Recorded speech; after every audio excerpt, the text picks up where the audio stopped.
We are being hypnotized by people like this. Newsreaders, politicians, teachers, lecturers. We are in a country and in a world that is being run by unbelievably sick people. The chasm between what we're told is going on and what is really going on is absolutely enormous. Oh yeah, dude. There's some Nephilim shit. It's like we all know what's going down, but no one's saying shit what happened to the home of the brave. These motherfuckers, they controlling us now, and no one's talking about how they made us modern-day slaves. And everybody's just walking around, head in the clouds, and won't awaken to a dead in the grave. By then it's too late, we need to be ready to raise up. Welcome to the end of days. Everybody is slaves, only some are away. Welcome back, everybody, to another episode of Nephilim Death Squad. I am David Lee Corbo, a.k.a. The Raven. That is Top Lobster, the father of disinformation, and we are back with the continuation of our Dissecting the Book of Revelation series with Ed Mabrie. But before we get into this episode, I just want to make a quick announcement at the top. We did an episode rather recently with a buddy of ours, Arthur Quan Lee, who is a polarizing character, to say the least, and a tremendous artist. And unfortunately, his account has just been banned on Twitter for some of the rhetoric that he's been talking about. We are kind of experiencing the implementation of the heavy censorship of the days of old of Twitter. So if you want to support a guy who is a cultural force and who is having the dangerous conversations that a lot of people should be having right now, you want to go to his website. Top, what's the name of his website? Yeah, ArthurQuanLee.com. Yeah, just a quick overview of what this guy does. He was in the New York City art world, had a fair amount of success. He was, I don't know, just decided like something touched him. He said, start reading the Bible and start drawing what you see. And some of his pieces, like this is the Tower of Babel. It's there's a lot of expressionism in here. There's a lot of, you can tell he's reading the Bible and really understanding because of some of the iconography that you're seeing in this, like this here. This is a Archangel Michael, but there's so much great stuff here. If you have the money to support him, go ahead. If not, just keep him in your mind that he still exists. Because when we get kicked out of places like this, it's like you don't exist anymore. This dude flew way too close to the sun. He knew the terms of service, but he had something to say, and he said it, and it is what it is. So, and we are going to work on having him back. Hopefully, he can get sort of his apparatus in place to make a big comeback, and we're going to have him on the show to talk about it because the cultural conversation is one that needs to be had on the regular. So keep him in your thoughts, guys. And to get back to the show, this is the continuation, episode number 6 of the Book of Revelation series. And Ed, it's good to have you back. And I gotta, before we get into this, I gotta tell you about this episode that we just did. But first off, how are you, dude? It's good to see you. Yeah, I'm good. Yeah, thanks guys for having me. I appreciate it. Yeah, I just got back from my family trip to Hawaii. We were just talking about in the pre-show. So yeah, I had a red-eye flight, but yeah, I gotta get 7 hours in afterwards, and so I'm good to go. That's funny because I'm coming back from Clearwater today, and I'm like, all right, I'm going to get here at 5. The show's at 6. I got time to shower, have some coffee, and wake up a little bit. But I'm kind of worried. I'm like, man, I hope that I'm going to be sharp and all this stuff. Ed's like, yeah, I just flew across part of the globe, and I had a red eye. It was in the middle of the night, but like, yeah, I'm here, and that's fine. I'm like, all right, great. Maybe I should stop crying then. No excuses. No excuses. Nobody knows the day, and we got to get this information out there. That's right. It's very, it's timely. So, Ed, before we start, and I know we're going to get into some cool stuff, the Four Horsemen, among other things.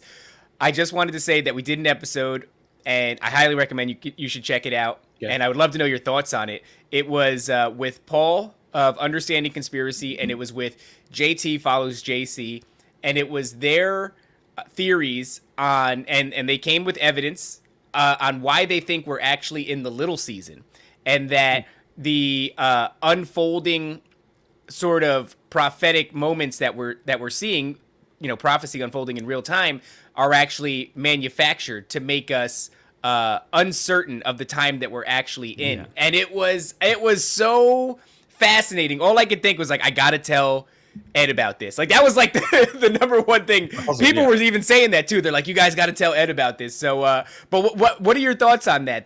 That we might actually be in the little season, and that when we see end times prophecy unfolding, that it might actually be manufactured to disrupt our concept of where we are in the timeline. You know what I love about this show, my appearances on it, is like they seem to dovetail. My topics seem to dovetail with what you guys are already talking about, because what we're going to talk about today is a false apocalypse. Yes. Yes. So and that's just, I mean, that's why I was smiling. I'm like, this is so like this is so Nice. amazing, because we're going to get into that.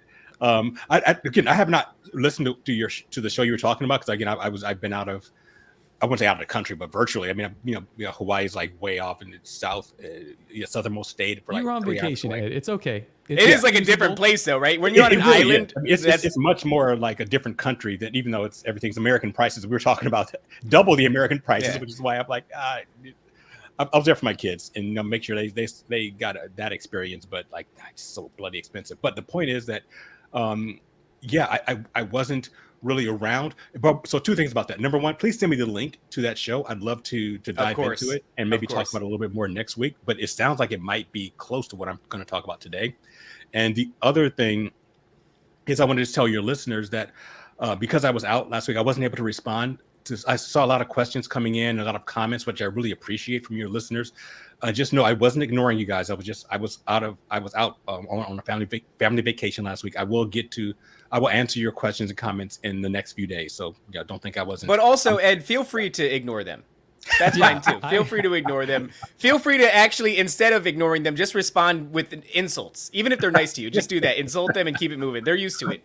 I can do that. I can be insulting. I try to be nice. It's not just struggle to be nice. My natural stage is just like, you know what, you're an idiot. See, here we go. This is exactly it. They understand. They get it. Cool. It's incredible They you get didn't it. even answer them. Like we don't answer. Actually, hey, another quick plug before we continue into this great episode.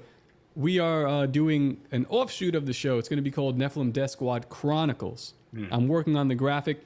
Chronicles is going to be where we talk to you lowly people and we let you on the show and you talk to us. No, it's really about people with interesting stories. There's tons like the Tony Merkel show, The Confessionals. It's just going to be a knockoff of that, but there's so many people that have great stories that are this thread that really tie into some of the things that we talk about and possibly some clues at what's going on. So really interested to talk to, whether you're a fan or not. If you have a story, we're going to start to compile these and knock these out. Doesn't have to be 2 hours. If it's 20 minutes, whatever. You don't have to show your face. Like, we just want to hear these stories, and I think that would be a really cool segment. Nice. I love it too, because in the same way that Dr. Jerry Marzinski has his transcribes from talking to patients, we're going to have this chronicle of testimony from people that we communicate with about their experiences. So I think that's really cool to get those stories out there and see what we can kind of learn and glean from them as far as patterns and interesting things. So that'll be coming up soon, guys. NDS Chronicles will be happening very soon. So if you have a wild story to tell, email us, or really Twitter, I think is probably the best way. Or if you are a Patreon or Telegram member, you could always drop it in the paranormal testimony section of the Telegram. All right. So what is it that we're going to be getting into today, Ed? Because I know one of the things we talked about was the Four Horsemen, which is a big deal. Everybody, even if you're peripherally aware of the Book of Revelation, the Four Horsemen is something that is really, it's common tongue in the American zeitgeist. But there was a couple other things that you mentioned as well. Yeah, so now that I'm back again from Hawaii, I've done my snorkeling. I did my first and last ever surf lesson. Never doing that again. Oh, nice! You went surfing? It didn't work out for me. I'm too old, though. It's like I do scuba diving, which I love. I've been scuba diving for years. I'm a certified diver. You're doing 60, 120 feet. I love that. Wow. Surfing is like skateboarding on water. Not my thing. My kids loved it, which is awesome. Me, never doing it again. But back to the topic. So we're going to talk about the Four Horsemen. I'm going to give you the classic take on the Four Horsemen, and I'm going to give you my take, which I think is different. I think I'm in the 5 percentile of what I believe is happening. I think 95% of Christians believe one way, and they could be right. I could be completely wrong, but I have a completely different take on it. It's going to dovetail with the Nephilim, with Project Bluebeam. We're going to get into some serious stuff on this episode. I'm excited. Right. I was listening to those three. It was like around episodes 20 something. There's like a couple episodes that you did on faithbyreason.net, and they cover this subject, but you did it in 2021. So it's dated, and you're talking about things that were happening then. You were talking about, well, we just had COVID, and I was like, oh God, I barely remember COVID. I know, it's crazy. It's going to be fun to re-examine this today. Yeah, that's the awesome thing about doing this with you guys in 2024. I get to, revisit some stuff that happened before, and just see how things have changed and how things have developed since then. So yeah, I'm ready to get into it whenever you guys are. Let's All do right, it. good. All right, Take it let's away. go. Let's go. Okay, so let's just look at where we were. Last episode, we went through, the initial vision that John saw of Jesus in the chapter 1. Chapters 2 and 3 was the 7 letters to 7 churches. We went over that. That's the most pertinent thing to this age, because it's talking about what's going on, like from the beginning of the church till like now. And then last week we started getting into the future. So the next stage, the metatauta after these things, John, the Apostle John, who's writing all this stuff down, he's taken to heaven. He gets to see the throne room of God, the 24 elders who I believe represent the church. We talked about that last time. We have the 7 lampstands, which absolutely represent the church. Jesus said it himself, and those lampstands are in heaven. So the believing church should be in heaven at this point with the first of the 3 raptures. And we can, we talked about that a couple of weeks ago. And where we ended was there was a trial. We talked about the trial that has been going on since the book of Daniel, where the bad guys, the evil Elohim, the fallen angels, gave their plan of how they're going to try to take over the world through the 4 empires, Babylon, Medo-Persia, Greece, and then Rome, which continues on to this day through the Vatican. And how they're ruling the world this day, and then they're going to bring about their false Messiah, who we call the Antichrist, or the beast, who we'll talk about a lot more when we get to chapters 12 and 13. And then God says, okay, that's your plan. You've spoken it in the heavens. That means it will manifest on the earth. So now I'll tell you how I'm going to counter you. I'm going to counter you by having a son of man, a human being, riding on the clouds, which means one of the names of Jehovah in Israelite terms was the cloud rider. So you're going to have a man with the authority of Jehovah, which we know is Jesus, who will come about, and Jehovah said, I will give him the inheritance of the world. And what I just want to spend a minute on this, but I think this is so cool that you can see like God playing 4D chess. He doesn't say how he's going to do. He says that I'm going to counter you by having a human being with my authority take over the world. That's all he said. They didn't know anything about him dying on the cross and coming back to life, because when Jesus was on earth, when he spoke to the demons knew who he was. They said, I think in the book of Matthew, when he was casting out the demons, they said, what have we to do with you, Jesus, you son of God? Have you come to torment us before the time? So they knew who he was, but they didn't know that he was going to die and come back. If they did, they would have said, don't kill this guy, keep him alive, because his death and resurrection is going to screw us up. But they didn't know. God gave a very vague revelation, no pun intended. So they didn't know. They said, we got to kill him. If this is the guy who's going to counter us, let's wipe him out. And of course, by doing that, they played right into God's hands. And that speaks to go ahead.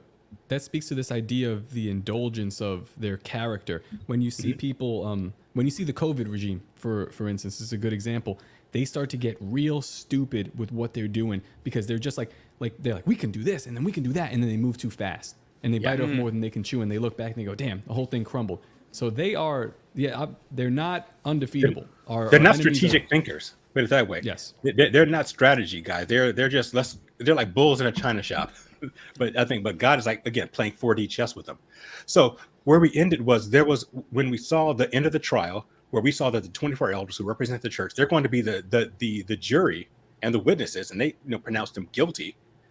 But then there's this the scroll that's in the hand of he who sits on the throne, Jehovah, but no one can open it because it's the title deed to the earth. But there was the Lamb who was slain, Jesus, who has the authority to open the seals and take possession of the earth, to finally get that to get the judgment, the verdict that God put forth in the book of Daniel. So that's where we're going. So that's where we're going with now. So we're going to talk about the opening of these 7 seals. 6 of the 7 we're going to deal with in this episode, and then we're going to talk about the opening of the 7th next time, because the 7th brings in the actual tribulation. So let's really quickly, what is a tribulation? I want to spend next time talking about what the tribulation is in detail, but just briefly, the tribulation is the 7 last years of the rule of evil on the earth. Evil humans, evil Elohim. The end of evil, the last 7 years of the time of our time here on earth, being ruled by anyone other than Jesus. And so the purpose of the tribulation is, there are 2 reasons for it. And again, I'll go into detail next time, but One of the purposes of the 7 years is to punish spiritual evil and anyone who's aligned with them.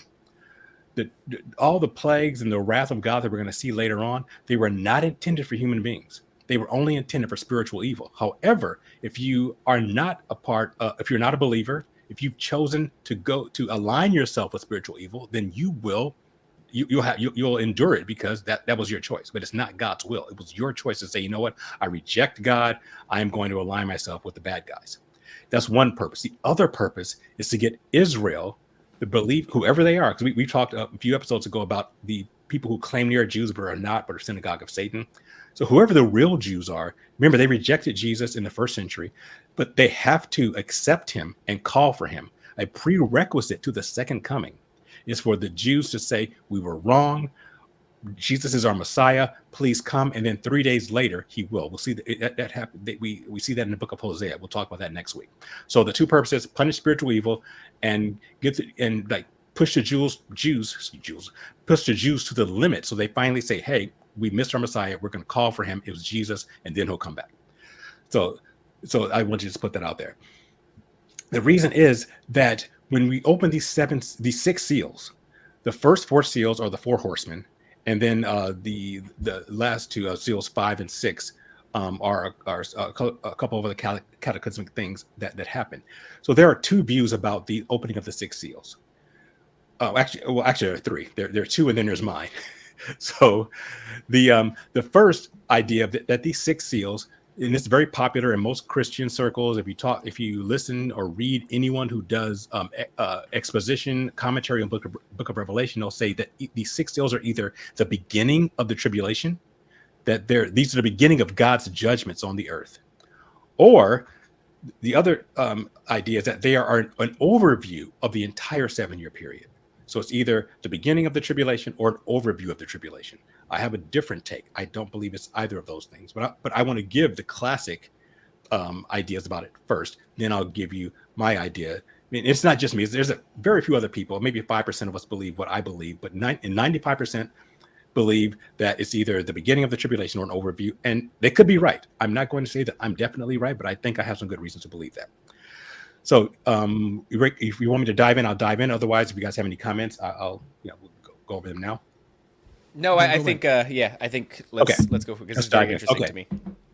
So when Jesus opens these seals, and again, these seals are him opening the scroll. So there are 2 possibilities. When you see that, when you see a depiction of the scroll, you see it like with a this rolled piece of paper, this rolled document with 7 seals on it.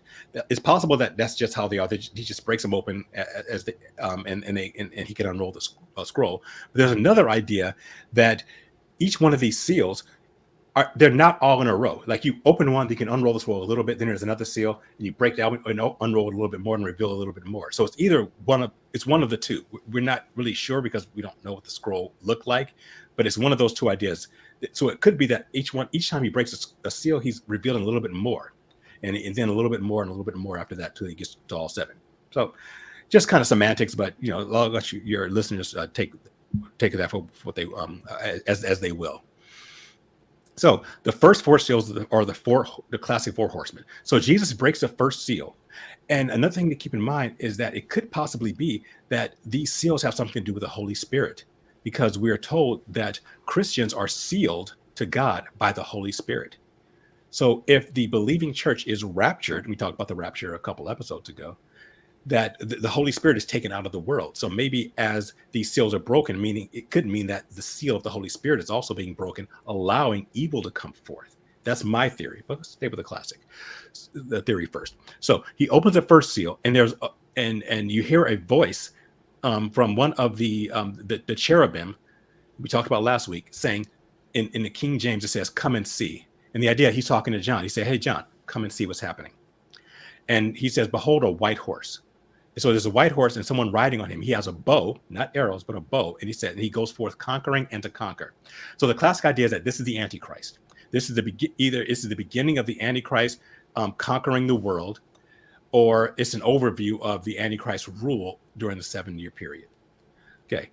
Then he breaks a second seal, and a red horse comes out, and the rider is given a great sword. And it says that he is given power to take peace from the earth so that men will kill one another.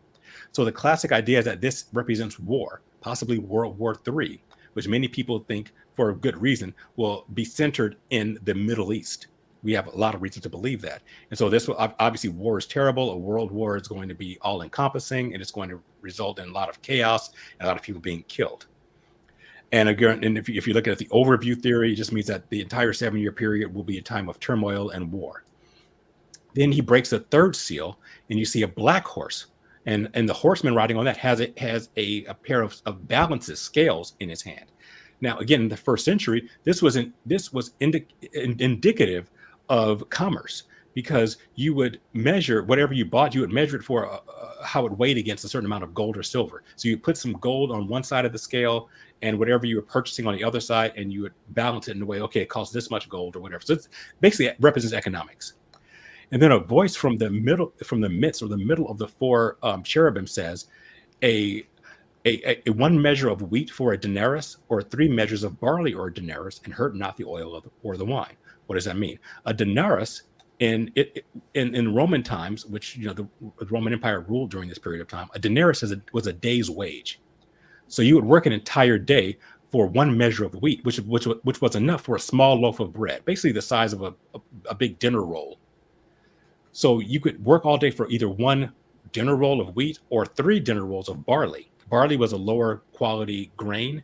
So you get 1, really good meal, or 3 substandard meals. With your entire day's work just to eat some bread. So this indicates famine. There's a scarcity of food. So the black horseman is considered famine.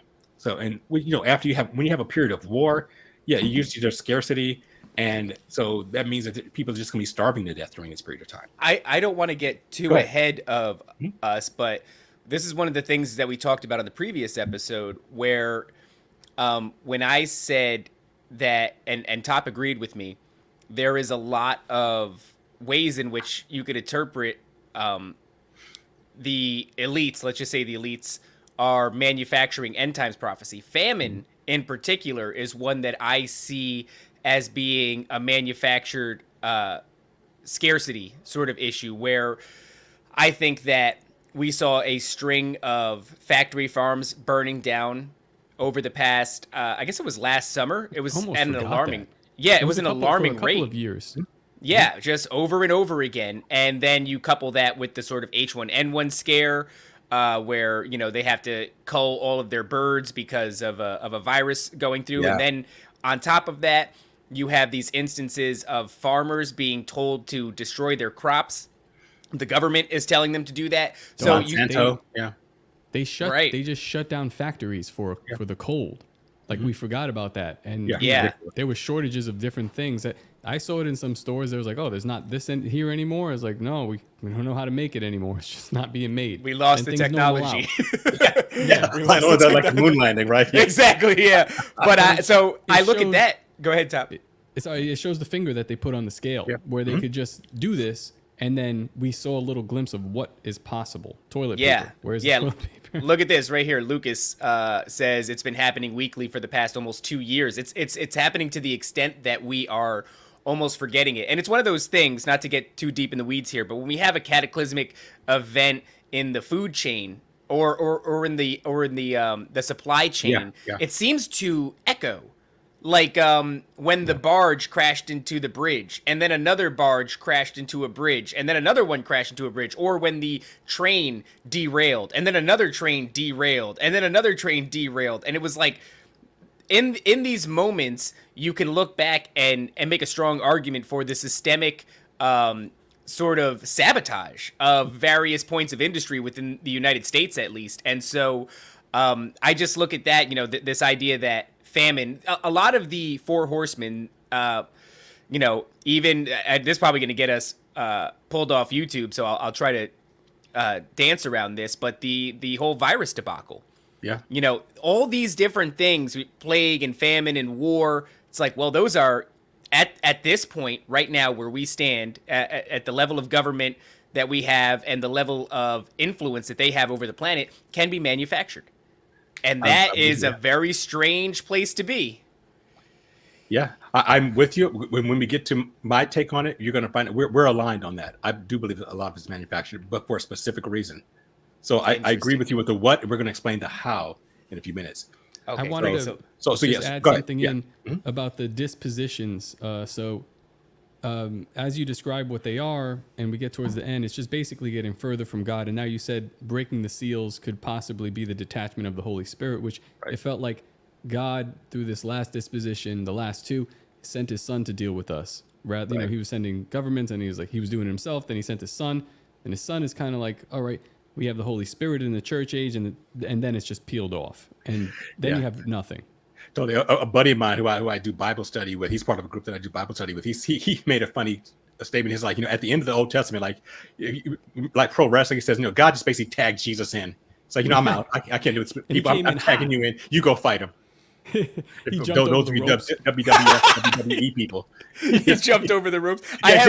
He tagged Jesus goes off the top rope. I have a meme that I never put because I don't like putting out memes of Jesus, but it's a funny meme and it just sits in my gallery.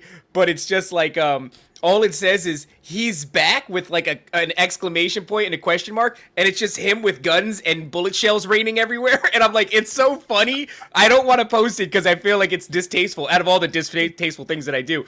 But just the idea of him hopping over the top rope is it's right alongside with that. So, all right. So the Black Horseman is considered famine classically. Okay. Then we have the fourth horseman. It's the pale. Behold a pale horse. If those be William Cooper fans, that's the name of his book. Behold a pale horse. Pale is actually the Greek word chloros, which actually means like a sickly green color, the color of sickness and disease. And the fourth horseman is the only one who's named. The fourth horseman is called Death, and it says Hades, or the realm of the dead, follows with him. And he was given power to kill a fourth of the earth. A fourth meaning, if we're talking about today's population, that's about 2 billion people. If you believe that there are 8 billion, and I'm still sketchy on how do we know that there are really that many people on Earth? Maybe there are, but I don't know. The census, the annual census, right? If there are, but whatever, that's a lot of people. Yeah, and he says it gives a reason, the ways by which they will be killed. It says by war, we know what war is, by pestilence, disease. We just talked about disease. Even though the last big pandemic we had a 95% survivability rate, unless you were really elderly or infirmed, which it was the flu. Let's just be honest. I was going to say, unless you borrow the numbers from the annual flu, if you don't do that, then it was a non-issue. It was just in the New flu. York. And who dies from the flu? Older people, which I'm concerned. My mom my mom and dad are both in their 80s, so I want them to be careful about that. Or you had a comorbidity. Anyway, right. so through this will be like real pestilence, which is going to be like really fatal. So war, pestilence, famine, and it says very interestingly, by the beasts of the earth. So this is one where even the classic folks who are giving you their take on Revelation, they don't really know what to make of this. They say, well, this just animals are gonna, are just gonna go nuts. Like, basically your dog, your cat, hamsters, giraffes, and bears just gonna lose their shit and start slapping the crap out of people. Which in its own is like a giraffe, dude. Are you kidding me? That's a nightmare. Hippopotamus. You know how deadly hippopotamus? We make fun of them, like these big, big dumb looking river horse. They're super dangerous. Yeah, they're very dangerous. But apparently they're gonna all just lose their shit and start slapping people around. You ever stand near a buffalo and listen to it breathe? You're like, this thing, if it decided to kill me right now, could easily kill me. Just listening to it breathe is insane. I told you guys in the pre-show, my wife and I, our honeymoon, we honeymooned in Thailand, and we went to this little elephant farm.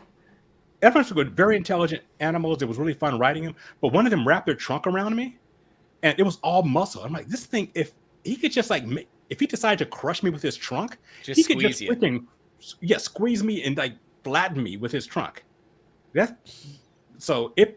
But I don't think that's what's happening. Didn't we talk to you at one point, Ed? We talked to so many people, it's hard to say who said what, but there was a difference between the word beast and its meaning, right? It was me. Yeah, we talked about it last time. Because the term beast, when it talks about the cherubim, it says, the 4 beasts in the King James. That word beast there is translated zoa, which just means living creature. But then there's also beast therion, which means a spiritual entity, and that's what that word here. When the beasts of the earth means therion, and I'm going to talk about what. That's why I don't think these are just hamsters and giraffes, like losing their shit and slapping people around. Is this like a sort of a Tartarus situation? Like I was reading the book of Enoch, and Enoch at one point is exposed to Tartarus, and Tartarus, the way that it sounded like was like this massive void, like a hole in the ground. And in Greek mythology, I believe it's still called Tartarus. It's interesting that they should use Hades when he says Hades there in the Bible, and so Tartarus is a giant prison in the underground in Earth. So Tartarus is a spiritual prison. Yes, you're absolutely right. So we're moving in that direction. We are. Ooh, yeah. Oh, that's fascinating. Just wait till I give you my version of this. But I want to give you the classic first. Okay. So that's the fourth horseman. Then we get to the fourth horseman. Then we get the fifth seal. The fifth seal, you see the voice of the martyrs.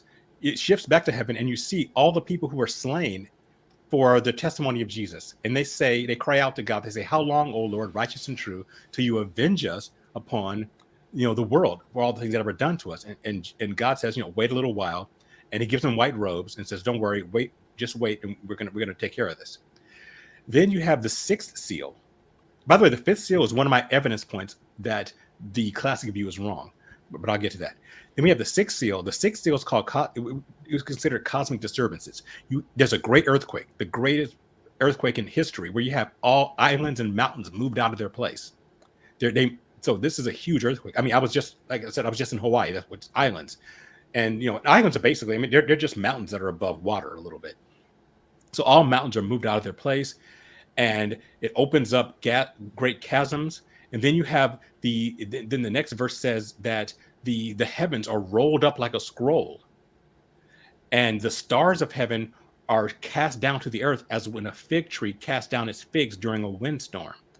And it says and everyone on earth, the mighty men, great and small, the mighty men, the kings, all go to the mountains and say, "Fall on us and hide us from he who sits on the throne and from the wrath of the Lamb." So classically, this is called the wrath of the Lamb earthquake. And so this is considered the beginning of the tribulation, or a big overview, because there'll be earthquakes at the end of the wrath of God, which we'll see in Revelation chapters 15 and 16. So that's the classic idea. So before I get to what I think it really is, I'll let you guys give any commentary you want. Otherwise, I can dive into my point of view. No, it's interesting, because one of the things that growing up, I wasn't in the church, and then around 8 years old, my mom had a vision that moved her. She was the one in the family that wouldn't go to church. She was stubborn, and my dad always went. Yeah, and it was the opposite for me, by the way. My mom was in church. My dad was stubborn but my dad's a minister now, so yeah. Wow, he changed over big time. Big testimony there. Yeah. Yeah, she had a vision, and from what I remember of it, she saw like crazy hurricanes. We were living in New York at the time, and she said that she saw the Statue of Liberty floating by our house in Coney Island. Wow. That's what she saw, and she was like, "Oh my God." And as you read the book of Revelation, that's kind of what it's kind of describing things like that. And immediately that's when she turned everything around, and we started going to church, and my life has been a little bit different thereafter. So I want to add that in. Cool.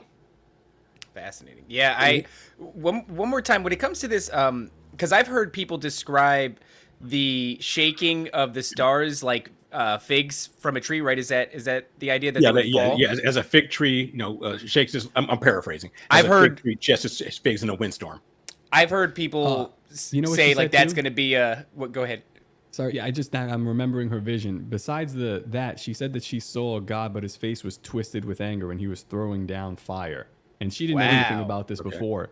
Wow. She wasn't in the church or in. I got to ask her to tell me the story again, but that's what she saw, and it shook her so much that she completely switched. Yeah, if you talk to her again, if you talk to her before we meet next time, get some details. I'd love to hear them. That's interesting. Yeah, now I'm dreams are a fascinating thing. It's a 5-hour because story.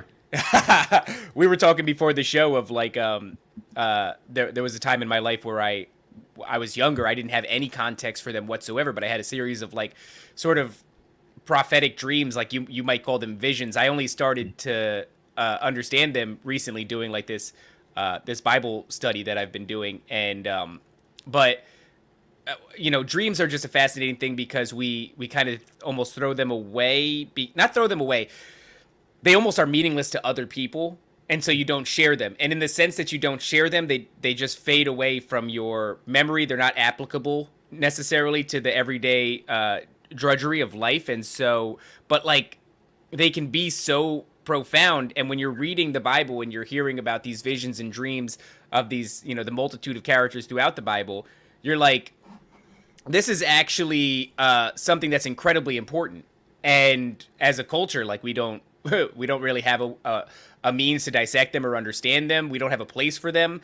I wonder, if that's by design. There is certainly no cultural outlet for the dreams and visions that people have. But I seem to have had a lot when I was younger, and then when I got older, they just stopped. And it's almost a little like sad in a way, where I'm like, I wish that would still happen, because they were really impactful, and they linger with me to this day. But because of the nature of our society, it's like, well, what do you do with them? Where do you place them? It's just, go ahead. I think when we're in our dream state, that we are most in tune with the spiritual realm, because our conscious mind is a kind of subdued. Our critical mind is really subdued, and we're just getting like raw information. And one thing that I used to do, and I really need to start doing it more, I would just keep a piece of paper and a pen right by on my nightstand. So I would write my dreams down before I forgot them, because they're within 5-10 minutes they're gone. But when you first wake up, they're vivid. And I need to start get back into that. Not saying that we were just saying the same thing, Top and I, and we were like, let's keep a dream journal together. And they were like, well, that's gay. I don't know if I want to do that. No, because then it's that, to me, it like opens the door back to it. So I was the same way. I was like a lot of these prophetic dreams. I was told in the church, they're like, you have very good discernment, and I was told that I had this power, whatever it was, and I was like, I don't think I do, and I don't really want it because I don't like it. One of the things I do remember vividly is like the story of Palm Sunday, when Jesus is walking, or he's on the donkey, and right. I remember being like, I was in the crowd looking, and I remember him turning to me, and they were like, that's Jesus, and I said, that's clearly not Jesus. And I asked the pastor, like, what's that mean? I was like, I saw his face. I don't remember like descriptively what it looks like, but I was like, that's not him. And I'm like 100% sure it's not him. And she was like, okay, you need to pay attention. Like things like that. I don't even know if I want to go back into this territory to like be messing with this stuff. Yeah. Well, if you read the book of Joel, it says vividly, like in the end times, he says, your young men will dream dreams and your older men will get visions. I mean, I think that's a sign. Peter talked about that in the book of Acts, that this is a I think as we get closer to the end, and I believe we are, could be wrong because everyone has thought they were in the last generation, but I think we have a good reason to believe so. I think that tells us that they're going to be multiplied. So that's a good reason just to jot it down. I mean, not all of our dreams are going to be anything. Like when I dream I'm Spider-Man, I think that has nothing to do with biblical prophecy, but maybe there may be some dreams mixed in there that are actually prophetic. Well, maybe there is something to the dream journal. It could be a good practice. As soon as I start getting really weird stuff happening, I'm not going to do it anymore. All right, so so all the gayness notwithstanding, it might be a good idea. Write it down if it seems profound. All right, so let's hop back on this trail. What were we diving into next? So I'm going to give you my take. So I gave you the classic take that it's, again, these are either describing the beginning of God's judgments, or it's a big picture overview of the entire tribulation. And they have merit, and they could very well be correct. Because again, 90+% of Bible commentators, learned men of God, people with PhDs, people who I respect, believe that. But I have a different take. And my take isn't just, I didn't just pull it out of my rear end. I base it on something that Jesus said. So what I want to start by just reading to you a little bit from what's called the Olivet Discourse. That is, there it is. Okay. The Olivet Discourse is Matthew chapter 24, for those of you who want to look this up. So the Olivet Discourse is our Christian term for what Jesus' treatise on the end times. So what happens in Matthew 24 is that Jesus tells his disciples, the disciples are showing the temple off to Jesus. So this is the Herod's temple. Herod built this, and it's a very magnificent temple. And they're showing Jesus the temple, and they say, hey, Jesus, look at how great our temple is. And Jesus says, you know what? Yes, it's fine, but I will tell you that in the future, the temple is going to be destroyed, and not one stone will be upon another. It'll be completely flattened, which happened in 70 AD with the Roman siege of Jerusalem. We talked about that a few episodes ago. And so that shocks the disciples. And so later, a few of them come to him privately and they say, Jesus, ask him 3 questions. They said, tell us when these things will be, the destruction of the temple, what will be the sign of your coming and the end of the age? So they ask him, when is the temple going to be destroyed? 70 AD. Then he says, what will be the sign of your coming, the second coming at the end of the tribulation, at the end of the 7-year period, and the end of the age, which is the tribulation. So disciples are asking him, Jesus, what's the tribulation going to be like? So this is very germane to what we're talking about. And what I find interesting is that the first thing Jesus says when he answers them, and of course he can't lie, he's God in the flesh. The first thing he says is, take heed that no one deceives you. That's the first words out of his mouth. So he's saying that there's going to be a deception. And then he describes the deception. He says, many will come in my name saying, I am the Christ, and will deceive many. Then you will hear wars and rumors of wars. See that you are not troubled, for these things must come to pass, but the end is not yet. So let me say that again. He said, the first thing he says, there's going to be a deception, but this deception is not the end. This is not the tribulation. And he describes false Christs, wars and rumors of wars. You keep reading. He says there will be famines, pestilences, and earthquakes. These are just the beginning of the sorrows. That word sorrows means birth pangs. And for those of you, I don't. I know you have kids, Top, right? Yep. Yeah, So you know I have a what child birth as pains well. like. I'm sorry, do you too? Yeah. Okay, so you guys know what it's like when your wife's giving birth. The contractions start. They're like few hours apart. Then they're an hour apart. Then a few minutes apart. So basically, it starts off I wouldn't say calm. It starts off troubling, but then as you get closer to the birth, they become closer in time, more intense. Can I just say what that reminds me of? Mm-hmm. We talk about it all the time about how we say the news cycle, but it's not really the news cycle as much as it's world events seem to be the space between major events is shrinking. Contractions. Between contractions is shrinking exponentially. Right. To the point where it's like we used to laugh about like everyone will forget about this in a month or two. And then it was like everyone will forget about this in a week or two. Now it's like everyone will forget about it in a day or two. In an hour. Yeah. In an hour. Yes, it's gonna. So as we get closer to it, so I think that's another sign of the times I believe that tells us that we're getting closer to it because things are becoming more frequent and more intense as the contractions right before birth. So I think that's that. Yeah, thanks for bringing that up because that is a perfect description of what we're talking about. Yeah, go ahead. You've been on talking about these contractions coming closer and more intense. You've been on vacation. You missed Tucker Carlson talking about the Nephilim. Oh, really? Yeah. Okay.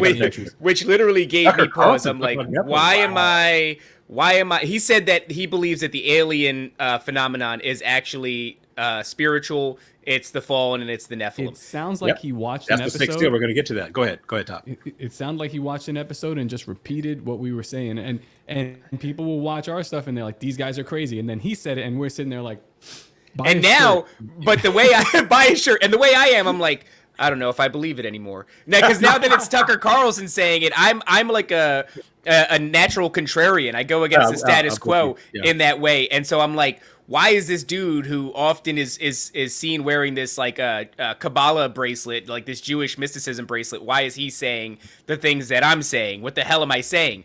So yeah, because he watches. There you go. I will say this. Keep in mind again. I mean, I don't know. I mean, I've watched him sporadically. Is he controlled opposition? Possibly, Yes. probably. Okay. But I will say this. Keep in mind that in order to deceive, the best deception, they said the best lie is sandwiched between two truths. Yep. Mm-hmm. So I would expect as we get closer to the end that these people who are controlled oppositions, who are opposing us, will say some truth, but sandwich it between lies. Yes. Because the Nephilim are coming back. We're going to talk about that when we get to the fourth seal. So, but you have to explain it. And that's why Project Blue Beam and the sixth seal are going to come into play. We're going to get to that. What I want to say to people really quickly is if you're compelled by what we're saying and what you're seeing in the world, that something is definitively happening and that it's speeding up. What's up, Top? No, we're going to get sidetracked here. But yeah, this was Tucker had on President Bukele. I listened to that this morning. Dude. Very interesting stuff. They talk about so he wins. I'm sorry to sidetrack you, Ed, but Yeah, I feel like no, this no, is no, it's important. fine. Got all the We have time today. We got Yeah, time today. Go for so it. Bukele wins in El Salvador, the most violent country in the world, the highest Yeah. murder rate. Wow. He goes in, his campaign and his presidency just basically transformed this place, but he had a plan to go in and they were going to prosecute the criminals who are turning the country upside down. The criminals become violent. They become violent with the criminals, and in 6 weeks, they wipe them out. And now it's like, I think it's like safer than Canada, he said. I heard which that. is I heard that. Maybe Crazy. you guys told me that, but I heard that from somewhere. Maybe you guys, maybe in another podcast. I heard the same thing about El Salvador. I'm like, that's your vacation. It's probably safer than San Francisco. He's embracing Bitcoin, which is like, I'm not sure what to make of it. But one of the things he Yeah. said about MS-13, which is interesting, is that he's like, these people are a gang, but they are a satanic cult. And he talks about like Santeria? them. Yeah, he's like, hardened criminals that kill people for money working in MS-13. They go into a warehouse and the guy's like, I need you to kill that baby. And he's like, I understand you want me to kill someone for money. You want me to kill someone that owes debts, whatever. But a baby? And they said, yes, the beast demands it. And his country did war against MS-13, kicked them out, all while he's saying, listen, again, take his word with a grain of salt, but he's like, when we're in this meeting room, 3 a.m, they're killing people, and we're like, we need to respond because they've gone on full war against us. They've responded. And he goes, I stopped, and his entire cabinet prayed for wisdom. They prayed to God for wisdom. And Tucker goes, that's quite unusual to do. And he's like, I guess. He's like, I don't know what other people are doing, but this is what we did. And Tucker was like, well, why do you think it's very spiritual and it's coming directly from this like new media sort of thing? I don't know where to put it, but I know that some of it's true, and then there will be a lie in there. My defenses are up. You know what it reminds me of, Top, is all the time you told me about the instances in the Bible where God tells people to go in and like get rid of an entire city, eradicate an entire people, women, children, livestock. You know, and it's like when you see this guy and he's talking about, I saw the quote, and it was something that just echoed that sentiment of I joked about that quote, but it wasn't real. Said was, no, well, he's the president, so he can't say it. But what he said was like, he's like, our policy was to go in there and to stop this. And it's like, how do you stop people? They killed these people. They killed hundreds of people, and then they fled. Most of them left, but it was a war. He went out there and it was war. He didn't say that they were killing these people, but it's written in the lines. Like, you want to take your country back? Yeah, that's what you got to do. And I was like, that's pretty. It's a wild precedent to set because of all these countries that are right now dealing with these violent like refugees and illegal immigration kind of issues. And I mean we're amongst them, but right now Paris is completely a disaster, and Ireland's dealing with all this crazy crap. And when you see somebody do that in a very successful way, I'm like, whoa, what's about to happen? Because if you believe that there's a copycat phenomena at all when somebody does a thing and it's espoused in the media, well, what happens when people start, emulating the successful move of a country by eliminating the issue? When America wants America back, and they have a success, the successful roadmap to it. It's whatever. What's Sorry, coming? Go ahead.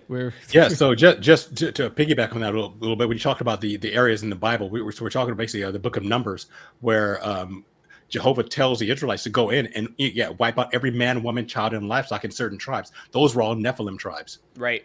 So they weren't human. And again, when you read the book of Enoch, it talks about how the Nephilim not only were they corrupted human genome, it says they also sinned against animals, birds, cattle, fish. So they were all altered. They were not human. I mean, not human. They were not what God created. And so God said, wipe all that out. Right. And again, I'm convinced this is totally just a me thing, but I think that the purpose of like fleas and mosquitoes and some certain animals that have no purpose other than to torment, I think those are the results of what was happening in the antediluvian period. Because I mean, what purpose do mosquitoes and fleas and certain other things? I hate parasites.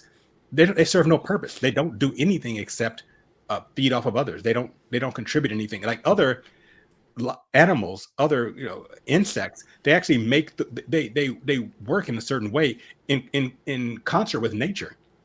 A lot of these animals on the bottom of the ocean, they filter all the waste out of the ocean. That's what they do. Catfish, shrimp, and a lot of the crustaceans. That's The their job, to lobsters. filter out the stuff. The lobsters. Yeah. And I hate to say that, but I love lobster and shrimp.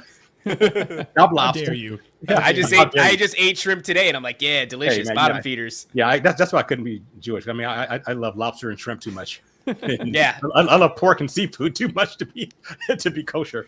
But then you have these certain animals who don't do anything. They don't contribute anything. So I wonder if some of those are the and the shrimp love it. I wonder if some of those are the remnants of the genetic experiments that the fallen Elohim did during the antediluvian period. But that's a theory. Yeah, and All see, right. now So, when yeah, go ahead. they're declaring war on MS-13, Yeah. are these old people? What they're doing there? Wonder. If they're talking about child sacrifice, I don't even know what's going on. That's with this Molochian. Well, there is this aspect of a lot of gangs where people overlook that there is a satanic element to them. Like even the Bloods have a lot of pagan imagery and symbolism built into their entire, I guess if you want to call it their lore. And members aren't even aware of that, and the average person isn't aware of that. But it's just fascinating how it's managed to sneak its way into something that seems like it has nothing to do with it. And it's like, At the maybe highest it levels, does. at the highest levels of these organizations, you're always going to find Satanism, and by Satanism I mean worship of these Elohim.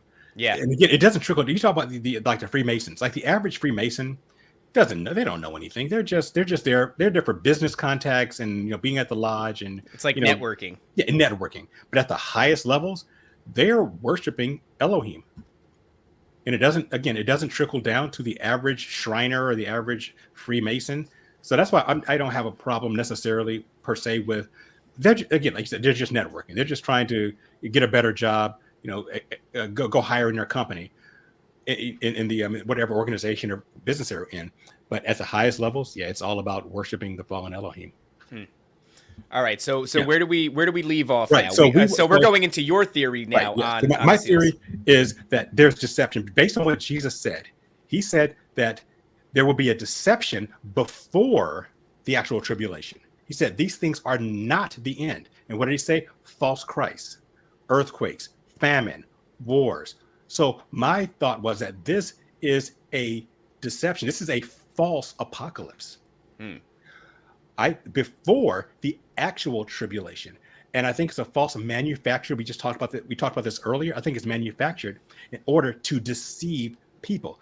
Jesus said, don't be deceived by these things. And we've seen them throughout history. The rider on the white horse. I agree that it is the Antichrist, but I also think it's historically the Antichrist. He says, many will come in my name saying, I am the Christ.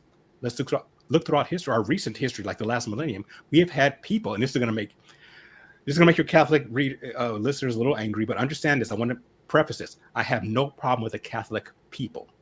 Okay? I said before, my wife was raised Catholic. My best friend was like a brother to me. The best man in my wedding, who I loved dearly, was raised Catholic. I'm not talking about Catholic people. I'm talking about the Vatican, the highest levels where people are worshiping the devil and fallen Elohim. What does the Pope say? He is the vicar of Christ. In Latin, Vicarius Christus. That's the Latin. The term Vicarius Christus in the original Greek is Antichristos, Antichrist. Every pope has literally called himself the Antichrist. I didn't make that up. That's their Antichristos, Latin Vicarius Christus, the vicar of Christ. They've come. Many will come in my name. Many will come saying, I am the Christ, and will deceive many. That's the pope. That's the popery. I go towards a lot of my interests and feelings are driven by my gut and then confirmed later by the information. I think I have pretty good instincts as far as conspiracy goes and things of that nature. And when it comes to the Pope, I've always inherently said like, no, I'm not. We're not doing the Pope stuff, especially when it's like the last Pope, the one who looked incredibly evil. Benedict, formerly Ratzinger. Yeah, who Nazi, by the way. Yeah, he was part of the Nazi youth. So, in other words, like the ones who acted as informants for the regime. And then of course he, physiognomy strikes again. The dude looks like a bat demon. And he looks like the Emperor from Star Wars. Yes. And he also relocated many of the, I guess, what would you call them? Different pastors, or not pastors? I don't know what they are in Catholicism. The priests who would get wrapped up if they got wrapped up in a pedophilia scandal. He would relocate them instead of he would just put. There was one guy who he put in charge. He was a prolific abuser or sexual offender, and he sent him to is it called a parish? I don't know if that's the correct terminology of blind children. And it was like that was who he oversaw was blind children. After that, it was like, oh my god, dude. So as far as the Pope goes, I've always looked at that and I go, I don't believe that you need a authority figure that acts as a middleman between you and God. I never really believed in that. And even with no information to back it up, it was just a gut feeling. And now, we have the actual Bible where it says specifically there is only one mediator between God and man, and that is Jesus Christ. It says, I mean, it couldn't be a more direct. There are so many direct contradictions of Catholic doctrine, but one of them is where it says there's only one mediator between God and man, and that is Jesus, not a priest, not a guy in a collar. And it says you're only supposed to confess your sins to Jesus. You are not to confess it to men. It says specifically, do not confess your sins to men. It also says specifically, call no man father. Right. That is in the Bible. Call no man father. What the hell happened there? Yeah. Maybe I'm old school, but like I got into a fight. This is another side thing. Got into like a little bit of a skirmish with my father-in-law because he wanted me to call him dad, and I was like, listen, I got one dad. He's not alive. happening. Yeah. I just can't do it. Not doing it, Kevin. Not doing it. Not doing it. Not doing it, Kevin. I only call two. My actual father, Leroy Mabrie, I call him father, and I will call God father. That's about it. That's it. That's it. Yeah. So that's the first horseman, and obviously the culmination of that will be the final false Christ. So I'm in line with the traditional view that the first horseman is definitely the Antichrist. Now the second horseman, they call him war, but that's not in the Bible. It doesn't say war. It just says he takes peace from the earth and men will kill one another. Now, that's when you need to get into the Greek. That word kill is the Greek word sphazo. That word sphazo, it does mean kill, but it means specifically to kill something as a part of a ritual sacrifice. Oh. So if you were to look at this in the Greek, when they say you take a goat or a lamb and kill, you say you would sphazo that lamb on the altar.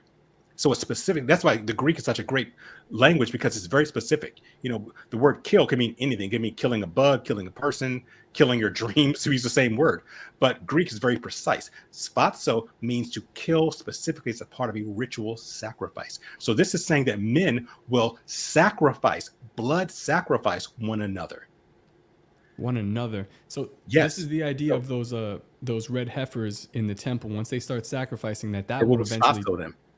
Yeah, they will, and that'll turn into a human sacrifice after a while. Right. But it's human sacrifice for a specific person. When you go back to the Old Testament, to the Leviticus and Deuteronomy, it says that do not let innocent blood hit the ground.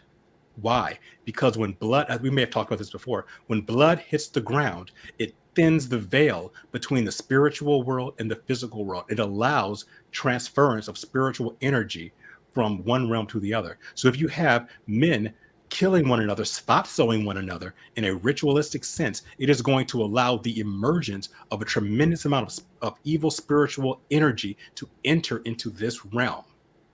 So that's why I believe this is part of a satanic deception. I'm going to wrap it all up when I talk about what all this means. So it says men will sphazo one another. Okay, so you're going to have you're going to have a ritualistic sacrifice. And I believe, and here's the thing, for each one of these horsemen, I think we've had precursors. I think that we've had warnings. And of course, I think we've had false Christ. I talked about the different popes. I'll talk about Obama.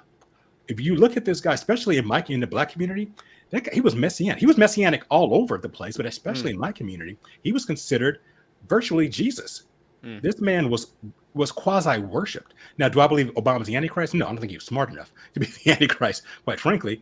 But I think he was. What do you think, Ed, about the idea of the spirit of the Antichrist being something that inhabits people and they act in a way that is sort of to position themselves as a pseudo Jesus. Yeah, I think we're going to talk about this when we get to Revelation chapters 12 and 13.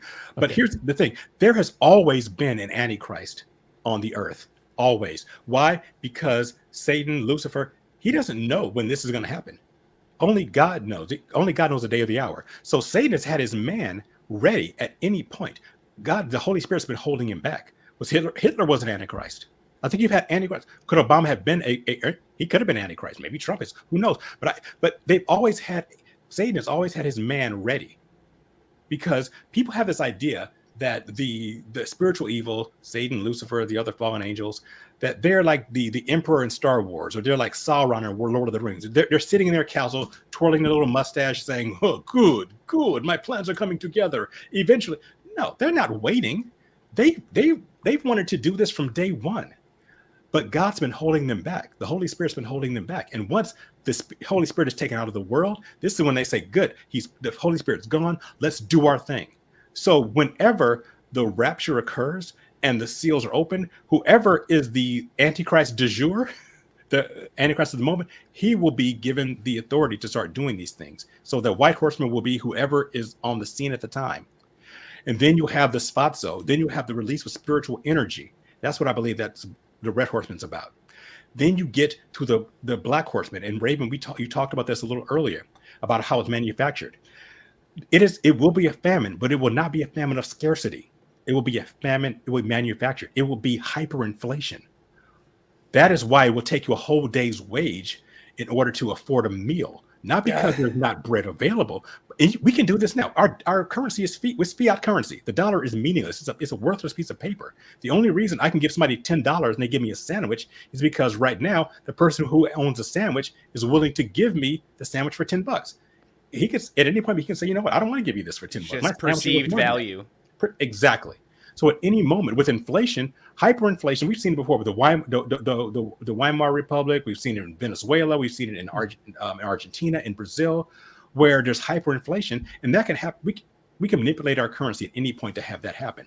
But notice it says 1 measure of wheat for a day's wage, 3 measures of barley for a day's wage, but hurt not the oil or the wine. What does that mean? Oil and wine are luxury ingredients. They're luxury products, excuse me. If you're starving, who cares about oil and wine? What does that mean? That means that the rich will not be affected by this famine. The people who are into luxury stuff, again, wine is a luxury thing.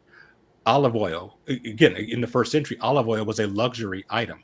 So the very rich will not be affected. Only the so-called middle class and below will be in this manufactured famine. And again, I don't have to convince you that this could easily happen tomorrow.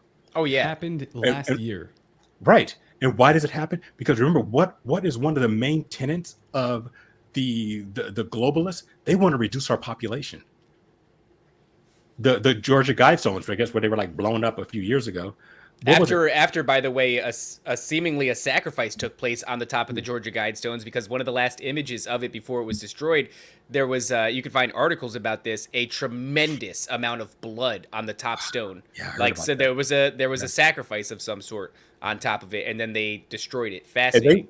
And they wanted to keep the world like 500 million. Yeah. I mean, you'd have to get rid of like what? I don't give me the math. 85% of the population. I mean, that math could be wrong, but we ever talk about around 80 to 90% of the population to get us down to 500,000. They need it. Why? Because unlike God, who's omnipresent, these fallen Elohim, they're not omnipresent. So the more people you have, the tougher it is to govern the world. So you need a small population. The population has to be very small in order for them to be controlled. So you got to get rid of all these useless eaters, as they call us. Mm-hmm. So famine, you got to kill a bunch of people. So that's a manufactured famine. That'll be part of it. Then you have the pale horse. He will kill, again, a fourth of the population, another 2 billion people through war. Easily done. All of our wars are manufactured. Nobody wants war. Your average person just wants to live their life, raise a family, hang out with their friends, enjoy their lives. The only people who want war are the elites and the Elohim who they worship. The only reason we have war is because of the elites. No one wants to say, you know what I want to do today? I want to grab a weapon. I want to march to a country I've never been to and kill a bunch of people I've never met. No one wants that. Only the elites want war. So that's war by famine. We talked about that. By pestilences, all these manufactured diseases, easily done. I think they already have all these, black pox and all these different diseases out there, and by the beasts of the earth. That term in Greek is therion gigantes. Jeez. Therion means spiritual. Gigantes means earthborn. Why is earthborn a special word? Because if you go to the Septuagint, which is the Greek translation of the Old Testament, the word that is in Genesis chapter 6, Nephilim, is gigantes. The Nephilim are coming back. Therion gigantes means the beasts of the earth, the spiritual entities that are earthborn. The Nephilim are called the earthborn in the Old Testament. The Nephilim are going to come back. You've seen it with the giant of Kandahar. They're around. They're hidden. But once the Holy Spirit is taken out of the earth, the Holy Spirit, I believe, is holding back way more than we imagine. When he's gone, the Nephilim that are hidden are going to come back, and they're going to do what they did in Genesis 6 and in the book of Enoch. They're going to come and start physically destroying. And if you read the book of Enoch, they devoured, they cannibalized human beings. That's Attack on Titan, that anime shows that. But I think at this point it's like there's evidence for them being underground, and there's also evidence that suggests that there is genetic programs, in the form of like these ET things that'll be sort of husks for them. And I think there's also reason to suspect that there might even be a biomechanical aspect that we might have. So they could be back in a bunch of different ways. But one of the things that's very interesting about all the things we're talking about, maybe not so much the Nephilim returning thing, but the manufactured pestilence, famine, and war, is that if they saw fit, they could have a man step in and stop these things. That's what's going to happen. Yeah, you're here to be in a good way. We're going to get, because I'm going to wrap this up like, what does this all mean? It's going to be that. I'll give you one more possibility with the Nephilim. Remember that in Matthew 24, which I was just quoting from before, another thing that Jesus says that people get wrong, especially Christians who don't have the supernatural worldview, get wrong. Jesus says, as it was in the days of Noah, so shall it be at the coming of the Son of Man. What was it like in the days of Noah? It says, and Jesus says, they were eating and drinking, marrying and giving in marriage. Who are they? Well, people think the classic view of that is that, well, it's business as usual. People are just, eating and drinking, marrying and giving. It's just business as usual right before Jesus comes back. Well, that doesn't make sense if you actually look at what things are going to be like right before the second coming. Right before the second coming is Armageddon. Right? Armageddon just basically precedes. Right before Armageddon are the bowls of wrath. The bowls of wrath means all the blood, all the oceans and all the water in the world is turned to blood. People have these grievous sores all over them. The sun is darkened. The moon is turned to blood. All these. It is not going to be business as usual. It's going to be batshit crazy. So there is no business as usual. That's not what it means. Who is the they who are marrying and giving in marriage? I will answer that in a second. But before, I want to go back to last week when we talked about the book of Daniel, where Nebuchadnezzar had his vision of the statue made of the metals, a head of gold, arm and chest of silver, torso of bronze, legs of iron, and feet and toes of iron mixed with clay. And it says of those feet and toes, it says, just as iron is not mixed with clay, they will mingle themselves with the seed of men, but they will not. It won't cleave. Here. Who is they? Whoever they is must not be the seed of men, because they will mingle themselves with the seed of men. It's the same they. They are the fallen Elohim, will mingle themselves with the seed of men. Jesus said they will be marrying and giving in marriage like in the times of Noah. Who was marrying and giving in marriage in the time of Noah? The fallen Elohim. I think what Jesus is saying, Jesus is showing disrespect to these Elohim. He won't even call them by name. He just said they. It's very Kanye West of him. These assholes. Yeah, they, so they will mingle themselves with the seed of men. They were marrying and giving in marriage in the time of Noah. Again, Jesus was not talking to 21st century Christians who don't think about the spiritual realm. He was talking to first century Middle Eastern Jews who knew the book of Enoch, who knew the Old Testament. Every Jewish boy had to memorize the Torah by the time he was 12. They knew this. So when you say the days of Noah to a first century Jew, they think, oh, Nephilim. So they, so as it was in the days of Noah, the Nephilim are coming back. And I'll give you another way I think the Nephilim come back, or already here. Basically, I don't know if you guys know of he passed away some time ago. Father Malachi Martin.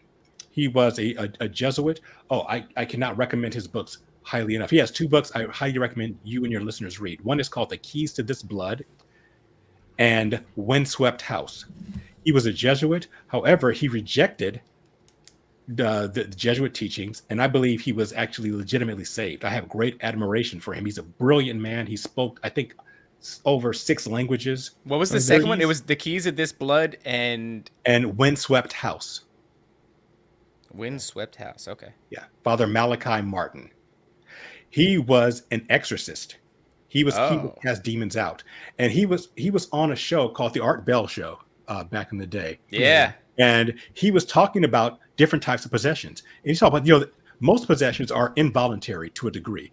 Someone dabbles in the spiritual realm, don't know what they're doing. They start with a Ouija board, they start getting into crap, and then they open the door to allow a demon, a dispossessed spirit of a Nephilim, to come into them, and they, and they're the classic possession people we see. They're growling and spitting and just acting nuts because they're fighting this demon who's trying to possess them. That's one type. But Father Malachi Martin said there's another type of person who's called a person who is perfectly possessed. That's a person who is not fighting. This is a person who willingly submits themselves to demonic possession.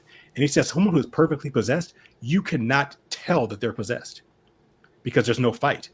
They welcome the demonic entity into them, and that demonic entity takes over their life. But the only thing the only way you even have a hint that they're demonically possessed is that they have no human empathy at all.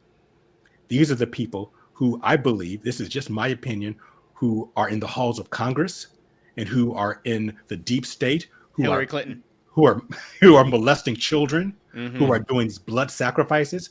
And because here's one thing, when I was praying to God once, and I was saying, when I was reading about things like, not Pizzagate per se, but just the idea of Pizzagate and sacrificing children, and reading Transformation of America by Kathy O'Brien and these kind of people who are doing horrible things. And I said, how could a human being, no matter how bad you are, how could you do this to a child? And the word I got back from God was like, what makes you think they're human? They're perfectly possessed. These are demonic entities who are doing this. A human being, even if you're an atheist, you still have a moral center to you that says, you know what, there's a limit to what kind of shit I can do. I am not going to harm a child because that's messed up. I am not going to bleed a child out on an altar. I'm not going to go to Bohemian Grove and do this cremation of care. We have talked to somebody before who, or actually, you know what? I think I read a testimony, but actually, real quick, Ed, please do go to Brohemian Grove. Not Bohemian Grove, but Brohemian Grove. Late October. Send me the link. Send me the link, Top, when you get a chance. Yeah.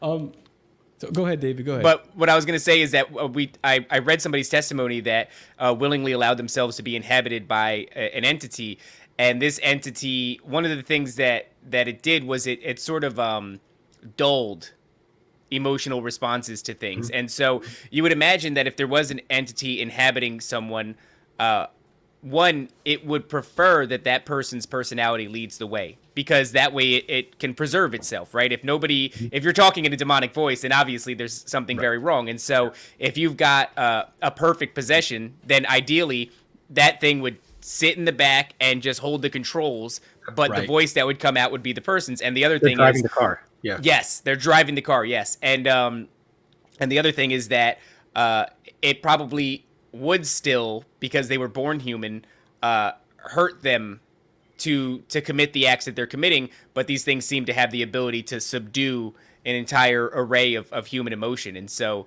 yeah, this thing's just muting all of that and just steering the car. Yeah, I will say this. Go ahead, Top. I wanted to just address our favorite guy, Leon. So yes, he says What's up, Leon? They will not cleave. How does this equate to marriage? That just means that they're not going to be fertile. So the seed won't cleave. And then L.A. I'll tell you, you're the commentator right then, the person who just left the comment. I'm going to talk about that in detail when we get to the mark of the beast, because I think the mark of the beast is going to show how physically that cleaving won't happen. But thank you for that comment. But I'm just wait till chapter 13, and I'm gonna address that. Awesome. Perfect. All right, so let's One continue. more thing to Go ahead. verify your the blood on the ground. It says don't let innocent blood hit the ground. I just wrote Gettysburg because I've been there, and a lot of people like if you do go there, there's a heaviness about this because there's a lot of blood, and I'm sure if you go to other battle sites, there's where blood has hit the ground, there are portals that opened up there, like haunted house kind of stuff. Yeah, this has happened here. I can only imagine what it must be like around Planned Parenthoods these days. But God says that with Cain and Abel, right? So when blood cried Cain, out from the ground. Yeah. Yes, yeah. So there's like that mention again. It's one thing to say like you spilled the blood of your brother, but the way that he says it, like you're. And I think there's even something about the ground drinking his blood, something like that. Like the way that it's described is like there's an emphasis on his blood and the ground. Like the language was very specific in that way. So that is interesting. Yeah, the land actually, especially when you look at the Old Testament, the land is a character.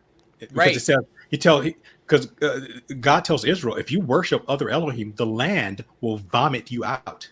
Yes, and when Cain kills Abel, he even tells him like the land that you till will no longer yield crop. Right. Like it's almost in rebellion against him. There's some type of sentience to the land, to the sun. We'll see that when we get further in Revelation. And I believe that that's probably very true, which is why pagan morons get all mixed up in the game and start worshiping Mother Earth. And it's like, well, it is a living entity. There is something here, but stop worshiping the creation because that's it's paganism.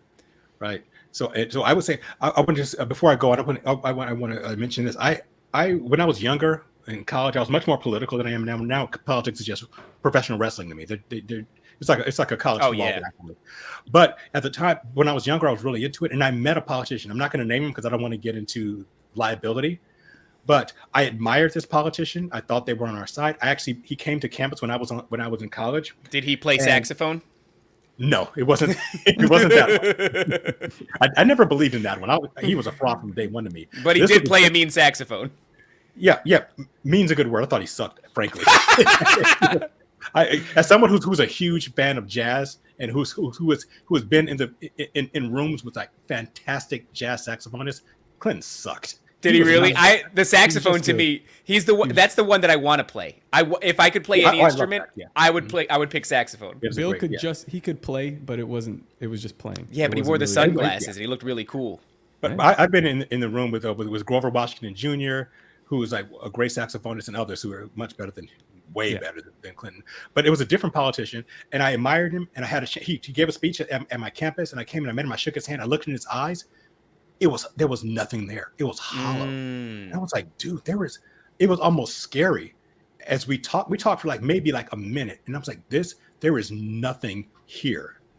And I'm like, that dude's possessed. I knew nothing about Nephilim or anything like that, but I just knew that there was something missing from this guy. He felt hollow to me. Interesting. Ed, there's been times in my life where I don't enjoy like the intimidation aspect of like looking someone in the eyes. I don't like looking someone in the eyes all the time because sometimes I see stuff that I don't want to see per se. And it's like not like I'm a clairvoyant or whatever, but there's a certain aspect when you look at someone in the eyes, you can kind of see their story. You can. And it's especially if you look in their left eye. So I mean, just as an experiment, if you ever want to do it, look into someone's left eye.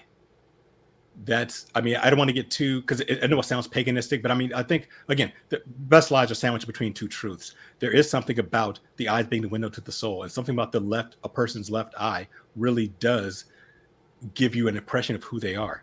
And I grew up in Los Angeles, so I've been in and around a lot of celebrities, around a lot of celebrities, in and around those circles, because I was kind of quasi in the music industry. I didn't play instruments, but I worked for someone who was in that industry. And so I met a few celebrities, and some of them were cool, genuine people. Some of them were, again, hollow, just like that politician I met. Like, there is nothing there. Yeah. You're not a real person. You're a shell. But I want to say that when we get to the Spazzo, think about some of these school shooters. Yes. I think that's a precursor. I think we've had a lot of precursors. I think we've had precursors to the Antichrist in people like Obama. I think we've had precursors to the Spazzo with some of these school shooters who are seen possessed and they just ritualistically kill people. I think we've had. I think 2008 was a precursor for the economic crash, and we could bring it forward. I think I'll talk about that in Faith by Reason. We could bring it forward to what we went through during the pandemic. So, right. And what we're now, still kind of going through. Ed, I did want to ask you on the Svatsa angle. Do you think that would we see the ritualistic aspect to it, or would we just see the mass killing aspect to it? Because when I hear that, my mind goes to Ukraine, where there seems to be like an entire cleansing of a people, where they're recruiting all the way down to special needs people. They're recruiting, all the women. They're now going to the elderly, and it's like, well, there seems to be a real effort here to wipe out the people of Ukraine entirely. And just kind of use them as cannon fodder. They just keep, and I go, that almost feels like, that feels like a sacrifice. They are sacrificing these people. I think you'll see it if you know what to look for. For example, if these killings are done on certain days, like for example, 3/22, which March 22nd, 3/22, that's a ritualistic day, because 3/22 is a ritualistic number. So if you see a lot of killings happening on those days, I think that shows you that it could be part of a sacrifice. When JFK was assassinated, he was assassinated basically in the middle. I mean, the Dealey Plaza, if you've ever been there, it's basically an open air, like a pagan ritual site. There's the obelisk, the obelisk, right there. Right. So he was sacrificed. So that was a sacrifice when JFK was killed. It wasn't just an assassination, because it was done in this area on this particular day. So I think if you know what to look for, you will see that it's ritualistic. But I think the average person will just see killings. And they'll be like, oh my God, this is horrible things happening. They were just random killings. It's not random. It's done in a ritualistic manner on certain days, in certain areas, in certain ways. Okay. So we were at the fourth horse. So the Nephilim coming back. So I think that's part of the satanic deception. Then we get to the fifth horse. Sorry, not the fifth horse, the fifth seal. And this is one of my evidences that this is not from God. You see the cry of the martyrs. They say, how long, O Lord, righteous and true, before you avenge us for what's happened to us? They've been martyred for Jesus. If this was the beginning of God's judgment, they wouldn't be asking that. Thank you. And if they were mistaken, God would have said, guys, look, I'm doing it right now, silly. Yeah. But what does God say? He says, wait. He says, just wait a little while until, but I'm going to get you guys. I know. Why? Because it looks like Satan's winning. He's got his Antichrist coming out. He's got his Fatso happening with the sacrifice. He's got the economics under control. The Nephilim are back. If you're looking at this and you're in heaven, like, wait a minute, what God, Satan's doing everything he wants. He's getting his way. And they're saying, how, God, we know you're righteous and true. We know you're going to avenge us, but how long we got to wait? And God says, don't worry about it. Just wait a little while longer. God could, either they wouldn't be saying this, or God would have said, guys, look, just look down. I got your back. That means this is not from God, because God would have said something if it was. It's fascinating how throughout the Bible, it seems like God can be petitioned almost. So like the whole situation was it Lot and Sodom and Gomorrah, where he's talking about if there's any righteous man. Yeah, he was going on behalf of Lot. Yeah, right. And he's like, if there's any righteous man in Sodom and Gomorrah, will you spare it on behalf of them? And he starts at like 50. And he's like, what about 45? Yeah. What about 40? And he keeps going all the way down. And each time God's like, yeah, man, sure, that's fine. Yeah, I'll do God's it. totally chill about it. It's funny because Chuck Missler, who's one of my mentors, he said that's like an evidence that Abraham was the first Jew. He's like, he's negotiating.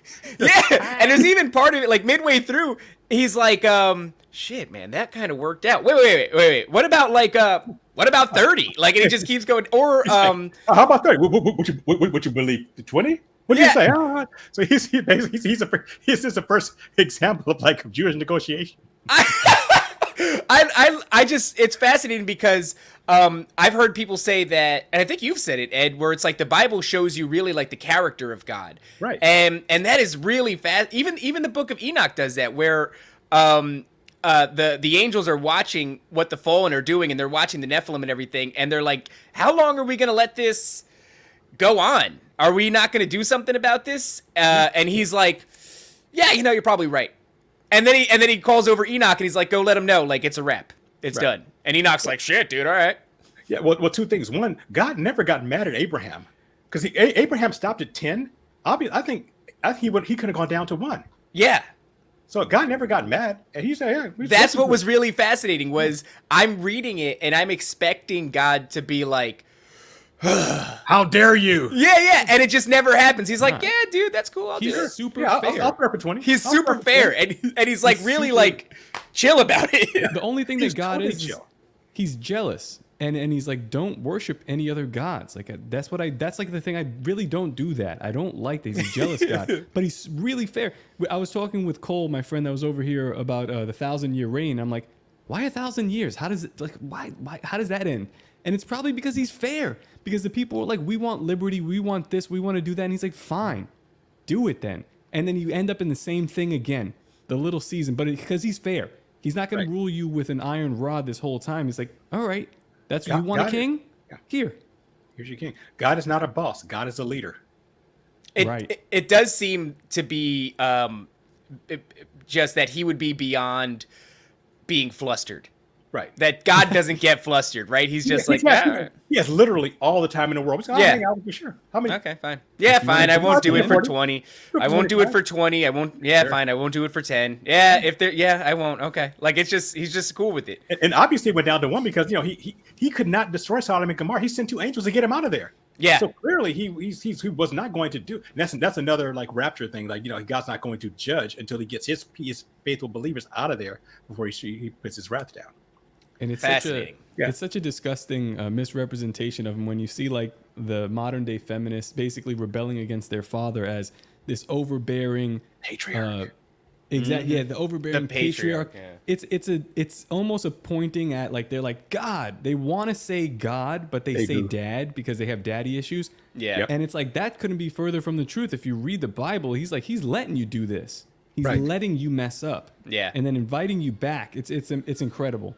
That's why fathers are so important. I mean, I have 2 boys. I mean, I'm done. If I had a girl, because my best friend, he has a daughter, and I tell him all the time, his daughter, beautiful girl. I mean, she's a teenager. She very, very good girl. She goes to church. She's a really, really good girl, very beautiful. And I tell him all the time, I say, you know what? Make sure that you show her all the love you can because you don't want her to get it from someone else. Dads are so important. As long as that's something that Bill Burr, one of my favorite comedians, he says, hug your daughter. He says, yeah, you got to hug the hooker out of your daughter. So Yeah. Yep. That's a great way to hug the hooker. I said, tell her every day how beautiful she is because you want her to know it from you. You don't want her to get it from some asshole out there. Yeah, I saw a girl with her butt cheeks hanging out yesterday at Gatorland, and I looked at my daughter. I said, if I could just keep your butt cheeks in your pants, I would have. You've done your job. I'm succeeding. Yeah. As Chris Rock would say, your job's to keep her off the pole. That's it. That's it, man. Oh my God, and it's The so digital true. Poll. It's so, OnlyFans. now it's the digital poll, right? Yeah. Well, keep her off the gram, as they say. Unbelievable. When I was in Hawaii, I'm like laying out there, just watching the waves, enjoying it. What my kids are out there surfing, and all I see is like these girls in these like bikinis, like they might as well be naked. Yeah. Taking pictures of each other. I'm like, they're gonna post them on Instagram so guys can lust after them. I'm like, dude, I mean, It's unbelievable. Save that for like a dude who actually gives a damn about you, not some dude who's gonna be, whatever. I'm not gonna. No, you're right, Ed. You're right, and it does get down to like men being men, and then it gets down to the question of like, should you be wearing because what you're doing when you take these pictures and you put them on Instagram, you're putting this in front of people's faces, and the men that you're attracting, that you're pointing it at, you have them think different thoughts. Right. Like you've changed this person's frame of mind, and you can see that by the likes that are on this, and it's certainly it has the spirit of Lilith written all over it. Right. So it's like, man, you guys. Yeah, I'm gotta not stop. gonna lie. I'm a virile man with testosterone. I'm looking at. I've got to physically look away because I'm looking at these girls. I'm like, good God. Yeah, it's Yeah. it's frustrating, right? You're like, stop making me think these thoughts. Right. I mean, Stupid. I look at my wife. I'm like, you're so beautiful, baby. I love you so much. Right in front. It's like some girl like right in front of me, like laying on her stomach with her legs pointing. I'm like, I can see your entire birth canal right now. I'm like, Jesus. Oh God. It's a short circuit hack. It's a hack of your circuitry. And it's almost when they do it, like the girl that flashed the portal. We're getting way off subject, but the girl that flashed the portal, and it's like, how dare you, dude? Because like these people were just like living a normal life until you now have they're hardwired to think a certain way, and you've hijacked them. You've kind of like raped their brain in a way, and it's like, literally, don't do that to me. Yeah. I'm here. I'm watching my boys play in the surf, and I'm enjoying that. And I'm not looking to have lustful thoughts, but I'm a human male. And when you walk by me or lay in front of me, and you've With got your G-string bikini, a piece of dental floss between me and like your vagina, I mean, like, what? It's just tough. Done. I don't want to be be on purpose, and it's completely. It's just unfair. And what's like power. Me and my wife will joke about it. Like now, when that happens, like we'll look at her, and it's not like I'm gonna get in trouble with my wife, but I'm like, can you believe this bitch? Like look at what she just did right here, and she knows what she's doing, and she knows the intention. Perhaps she doesn't understand it like so as intimately as I'm describing it, but like you are trying to hijack someone's brain to think something else. That's not right, man. If I did that to you, you'd be upset. I'm not mad. I mean, they were girls. They were teenagers. I mean, they want attention. I understand. Women want attention. I get that. It's not women want to be beautiful. They want to be seen as beautiful. I understand. But it's also like a power thing, right? Because it's like, look what I'm doing. I'm garnering the attention of people. It is funny too because with the portal thing, when they flashed the cell phone and it was like 9/11, I was like, that's funny. But when this chick showed her tits on the portal, I was like, how dare you? Watch those things. Get out of here, nasty. I'm getting old. Yeah, definitely getting old. Same. Definitely getting old. All right. So all right, let's keep going. Let's keep going. Okay, so then we get to the sixth seal. So when the sixth seal is open, we have this great earthquake. Everything's moved out of its place. You have this scroll. So what's happening here is you are getting the angels being cast, the fallen angels being cast out of the heavens and being brought up from the earth. The ones that were imprisoned under the earth. We see this in the book of Enoch. That's why the earthquake is there. The earthquake is not a judgment of God. What is happening is that what God is doing here is he is making sure that all the players are on the table for judgment. The heavens being rolled up like a scroll, the heavens are literally being squeezed out. They are now on the earth. They are forced onto this material plane. The ones that were imprisoned under the earth are being brought up. Why is it? And this is where we get to Project Bluebeam. This is where the whole UFO thing is coming from and what it means.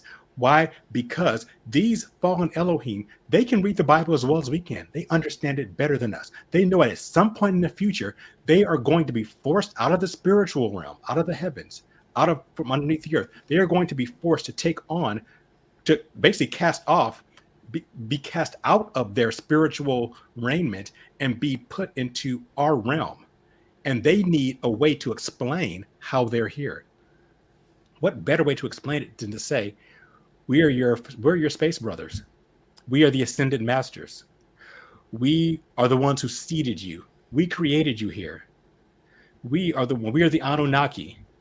We're the Galactic Federation of Light, right? Right. Yeah. And now at this critical time when you have Sfatso happening, when you have economic collapse, when you have the Nephilim coming and raining terror, we are here now to pull you out of this morass and bring you into this new age of enlightenment, led by our guy, the Antichrist. I won't call him the Antichrist, led by this guy.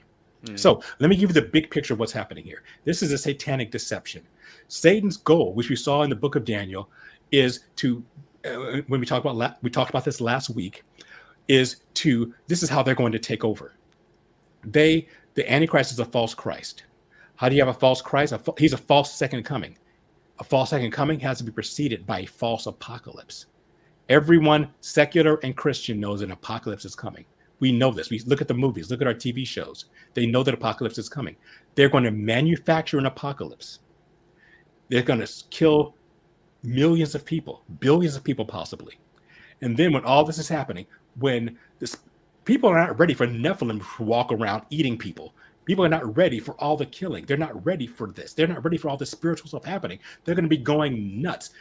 Never mind the fact that at some point before this, millions of Christians have disappeared. So imagine the scenario. Millions of Christians have disappeared in the first rapture. Poof, gone. What the hell? Then you have people killing each other. Then you have full economic collapse. Then you have pestilences, worldwide diseases, famines. Then you have these Nephilim coming out and killing people and eating them. The world has gone batshit nuts. And then you have these ascended masters come down saying, we see what's happening. Your world has gone crazy. We're here to help you. We are here to take over. And we made you. You had the people who disappeared. They're from the evil god, the demiurge. We've gotten rid of them. We're going to fix all these bad things that have happened to you. Why? Because they caused them. So they're going to fix it. And we're going to set you up with this new leader who is I believe will be a hybrid. And this is how we are going to thank you. I saw your comment. The commentator just said the perfect thing: problem, reaction, solution. Classic playbook that's like, if it ain't broke, don't fix it. They've been using that one ad nauseum. Yeah. And here is my final proof that this is not from God. It's at the very end of the sixth seal. It says that when this earthquake happens, every man, the kings of the earth, the bankers, the chiefs, from free, everyone free and bond, slave and free, rich and poor, will say, fall. They will go they will hide in the mountains and say to the mountains, fall on us and hide us from he who sits on the throne and from the wrath of the Lamb. That term, wrath of the Lamb, this is the only place in the Bible where you will ever see the term wrath of the Lamb. And it's spoken by evil men. Why? Because wrath is never committed to Jesus. Wrath is from God. Jesus does not pour out his wrath ever. What does this mean? This means that the people are going to blame all these calamities on Jesus. And the Elohim who were cast down to earth, they're going to come and say, yeah, that there is a God, but he's the demiurge. That Jesus who the Christians worshipped, he's an evil. That's funny. That you can see that narrative already exist. Every once in a while, some unhinged moron will hop in our comment section and just go like, "You're worshiping the demiurge and all this crap," and I'm like, "Yeah." You know what I wonder, Ed, is during this time, I have had my fair share of spiritual encounters, and the thing that really made me pivot towards Christ was in a moment of desperation, when my family and myself was being subjected by visitations from this same entity. And the reason I knew it was the same is because typically you would think if you have a visitation from something in the night that you would describe it. It was so brutal and terrifying that I kept it to myself because I actually didn't want to talk about it. I didn't want to scare my wife. I didn't want to scare my kid. And then it ended up happening to my wife, and she described it to me much to my dismay, exactly as the thing that I had seen, and still I kept it to myself because I was like, I don't know what to do about. And then once my son had something happened and he describes this thing, I knew that I had absolutely no recourse and desperately prayed to Christ. And in that moment, everything changed. It stopped entirely, and that was a pivotal moment in my development into the person that I am today. I have very strong convictions that calling on the name of Christ during encounters with negative entities is like, it's like an electric hammer to the chest for them. Like it stops it. And we're given authority over these things in his name. I wonder if during this time we will still, because in the Bible it says to test these spirits? Yes, test every. He says, don't believe every spirit, but test every spirit. And it's funny you mentioned that. So I'm glad you mentioned that, Raven. That's because people will ask, well, why can't we stop? Why isn't this happening now? Because Christians right now, Jesus gave us authority over these entities. That's one of the missing aspects of Jesus' time on earth. People talk about he came to preach a message of love and of tolerance and blah, blah, blah. Jesus came to give us authority over the Elohim. He says he's stepping on serpents. I've given you the authority, and that's Luke chapter 10. I've given you the authority to tread, to step. Tread doesn't just mean you have authority. It means you can stomp on them. I have the authority. I gave Top. I think I sent you last week that prayer.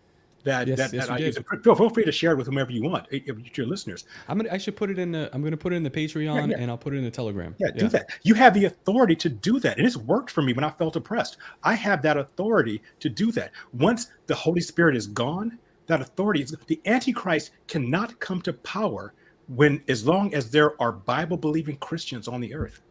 Because they could stop. Right now, we can physically stop this stuff from happening. That's why it's not happening now. Not because Satan is waiting, saying, "Oh, good, my plan's coming." No, he can't do it because the Holy Spirit is here. We as people who have the Holy Spirit inside of us, we are stopping it. Once we are out of the way, then it's going to happen. Then they're going to manifest here, and then they're going to do the Project Bluebeam thing. And I'm sure you guys have talked about this before.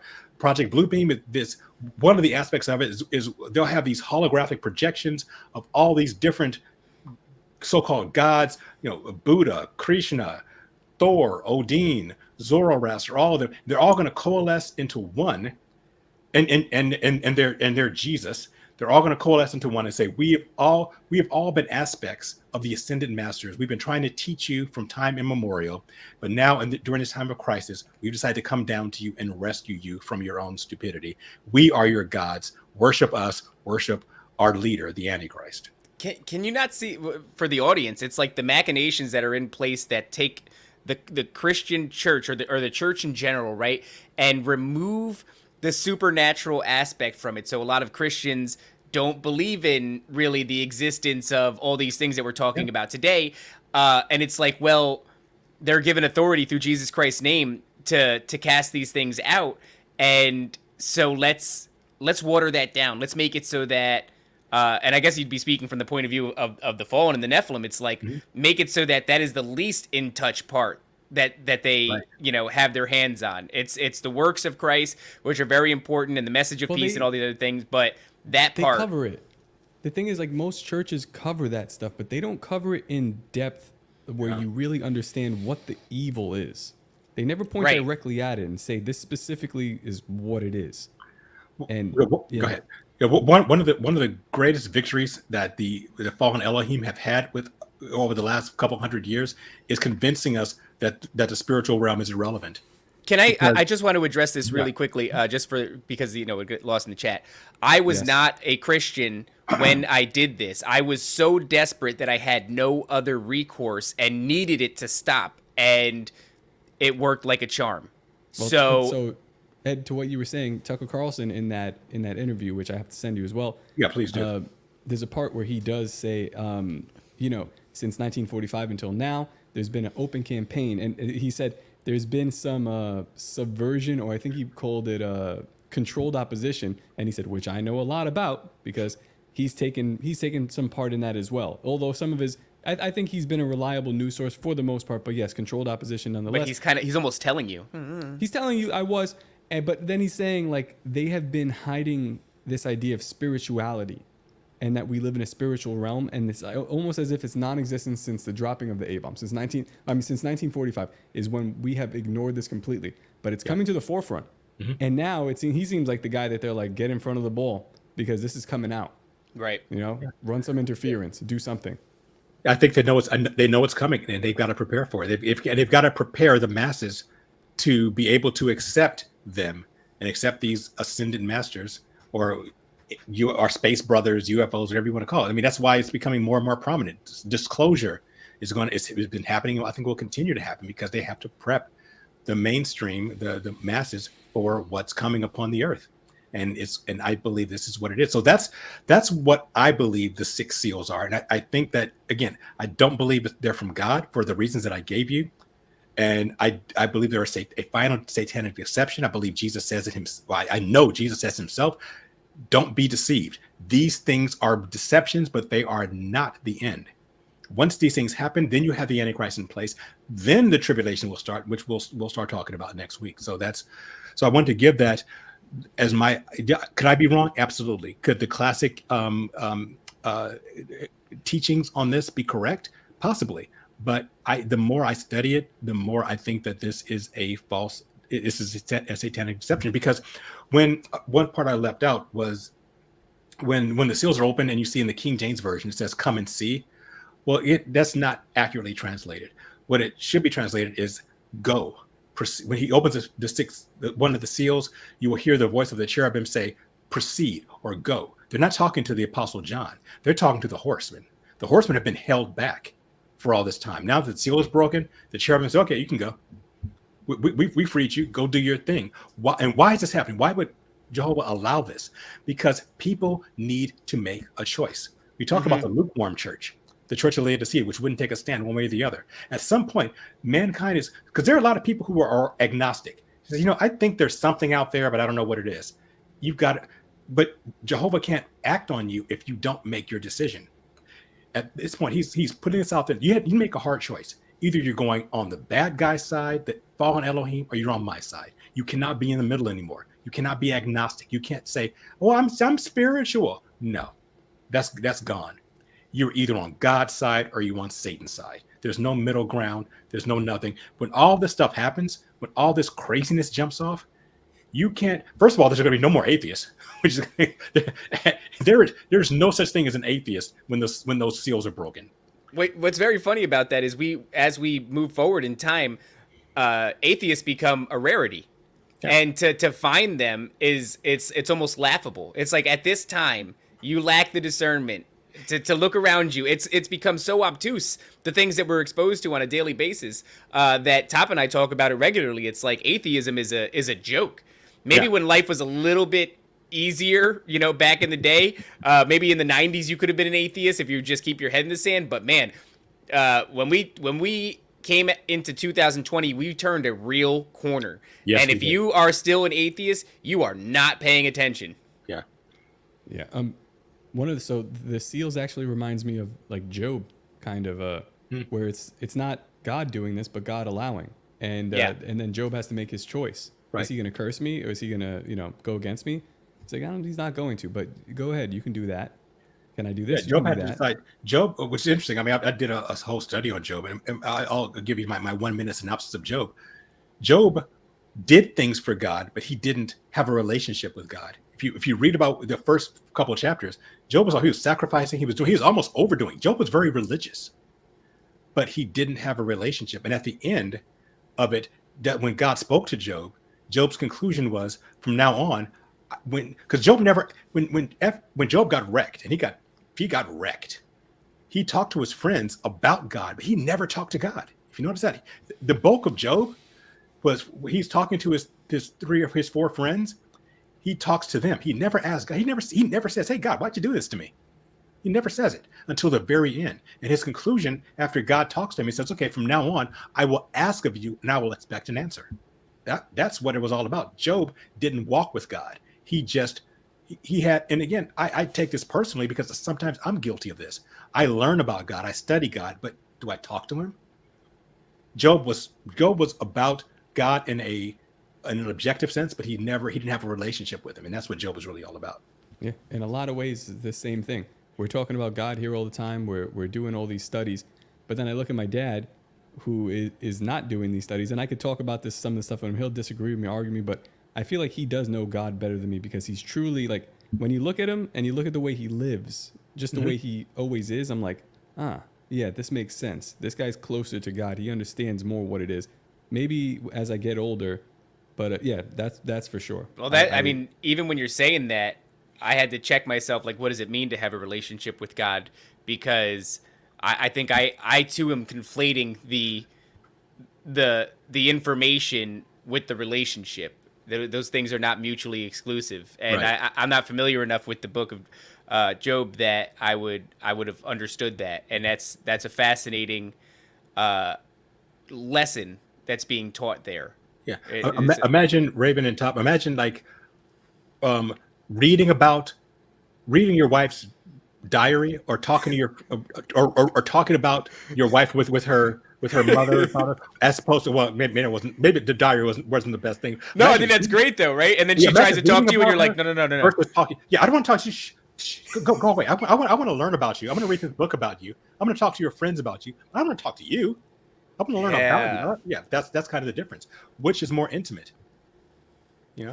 I guess one of them feels like you have to check yourself and remind yourself that God loves you, because almost in a way it's like there's a small inclination to go like, well, what does he want? He wants me to talk to? There's a lot of people. I think he wants me to talk to him. The reality for me is, it's like, okay, if you decide to talk to God, he expects this of you. You know what he expects. Are you ready to give this up? Are you ready to do that? And a lot of people, myself included to certain extents, I mean, I feel like I'm coming closer as, you know, I get older and we do this more, but there's things that you're like, well, not that. You're not that, but I do want to. But it's like, you know, when you open yourself up to this is all or nothing. Yeah. And that's the reality of this thing. So I don't know. People are filled with pride and stupidity. I am one of them. And I think that's the reality of it. But as times get closer, I better get a little bit smarter as well. And just, yeah. Yeah, I'll say this based on what Raven was saying earlier about when Abraham was talking to God. And Abraham kept saying, you know, I'm just dust and ashes before you, but would you spare him for 40? Keep it. God never got mad. Here's my advice. Here's what my advice will be to people who want to walk with God. Get rid of all that religious crap. All that I am but a worm before you, my Lord. Just talk to him. He wants walking with God is intimate sharing both ways. If you're mad at God, say, you know what, God, I've said to God before, I'm like, God, I don't like the way you do things. I've said to him, I'm like, you do things your way. I don't like it. It pisses me off. He wants to hear that from you. He wants to know what you feel. He doesn't want you to talk to him. Again, how do you talk to your wife? Do you say to your wife, oh, my liege, my lovely one, say, you know, babe, come on, just pull your head out. Come on, let's do this right. Yeah, well, that's the thing. Even with the angels in Enoch, you know, there is this tone of like, how long are we going to let this? Yeah. Like, why are we letting this go on? Like, they say something to the effect of like, you know, in your infinite wisdom, but like, how long are we going to let this go on? And there is this almost this a humbled attitude is the way that I read it. You know what I mean? Yeah, I'm going to say this one thing. And this is going to really, I won't say tick people off, but I think it's going to like throw a wrench in a lot of what a lot of people think about the book of Job. And I don't have time to go into it now, but I will say this: the Job, you know, the conversation between God and Satan. That entity, Satan, is not Lucifer. God is not talking to the Nakash, the serpent from the Garden of Eden. He is. Remember that term Satan. We don't see that till the New Testament. The entity, the serpent from the Garden of Eden, the Nakash from the Garden of Eden is not called Satan until the New Testament. So remember, don't read the New Testament into the Old. Satan simply means the adversary. Right. And he's called Hasatan, the accuser, the adversary. That is not a name. It's a job title. The entity that God is talking to in the book of Job is an entity that has the job title of the accuser, the adversary. His job, he's basically like a prosecuting attorney. That is his job. He is not evil. How do we know he's not evil? Because he comes with the other angels who are presenting themselves before God. It says the day came when the sons of God, the Benai Elohim, came to present themselves before God. They're basically giving God a report because they're telling God, hey, God, here's what I've been up to. And it says the accuser, the Hasatan, comes with them. He's one of them. He is one of the angels that is giving God a report. And God says to him, what you been up to? I've been walking up and down the earth. Doing what? Finding someone to accuse. For what?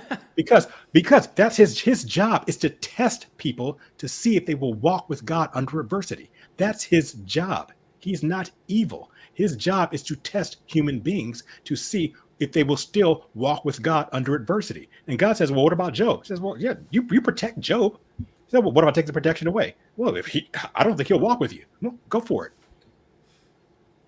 And notice after he does this thing with Job, you never hear from the Hasatan again. He's done. He just did his job. He is not a bad guy. His job is someone to test you. His job is to test you. His job was to test Job. And he tested Job. Job passed the test. He moved on to someone else. So I know that's a lot to try to digest. And that's fascinating. I would just say, maybe at some point we'll talk about that. But I grew up like everyone else thinking that this was Satan. Evil cannot be in the presence of God. So how could the entity we think of as Satan, the devil, the Nakash, the dragon, how could he be before God? Evil cannot be in the presence of God. Evil cannot be in heaven. How could the evil Satan be in heaven? He wasn't. That is the only time. That is the only time that we would think that Satan communicates directly with God throughout the Bible. Right. So last thing. So the counterpoint will be, okay, well then why does Jesus call him Satan? Because I think that he was the original accuser. His job was in the Garden of Eden to test Adam and Eve, but he went too far and he lied on God. So he lost that position. He was kicked out. So God got a new one to be the accuser. So basically, the one in Job is Satan 2.0. God, So man. Jesus calls him Satan almost as an insult because he got kicked out. It's like if you had a president who was impeached, if he's no longer president, you come, hey, what's going on, Mr. President? You're taunting him. Jesus was taunting 45. Jesus right? was taunting Lucifer by calling him Satan. Hey, this used to be your job. What's up, Satan? Yeah, that used to be your job. You're not anymore. I'll call you that because I'm just poking at you by calling you Satan because you used to be that guy who had that job. Now you're a fallen angel. You're nothing now, but I'll still call you that. I'll call you Mr. President, even though you got impeached. Damn, I wonder That's if an interesting story because So can you imagine how much the dragon hates being called Satan? Because every time you call him Satan, you're reminding him of what he used to have. Oh, fascinating. Satan, because Satan is the accuser. It is a title. Mm-hmm. So literally, when he's being called Satan, he's being called the accuser. If you put it through that context and get rid of the word Satan, replace it with accuser, it's like, oh, this is something very different. The accuser is a position. Right. He still does it because that's what he was. That was his original job. But he got kicked out because he lied on God in Genesis chapter 3. He lost his role, but Jesus still calls him that. I think people don't realize how much of a badass Jesus was. We get so my wife will put out a song sometimes, and I get upset with a lot of the lyrics that I hear. Like one of the there's two songs. One of them is a girl talking about how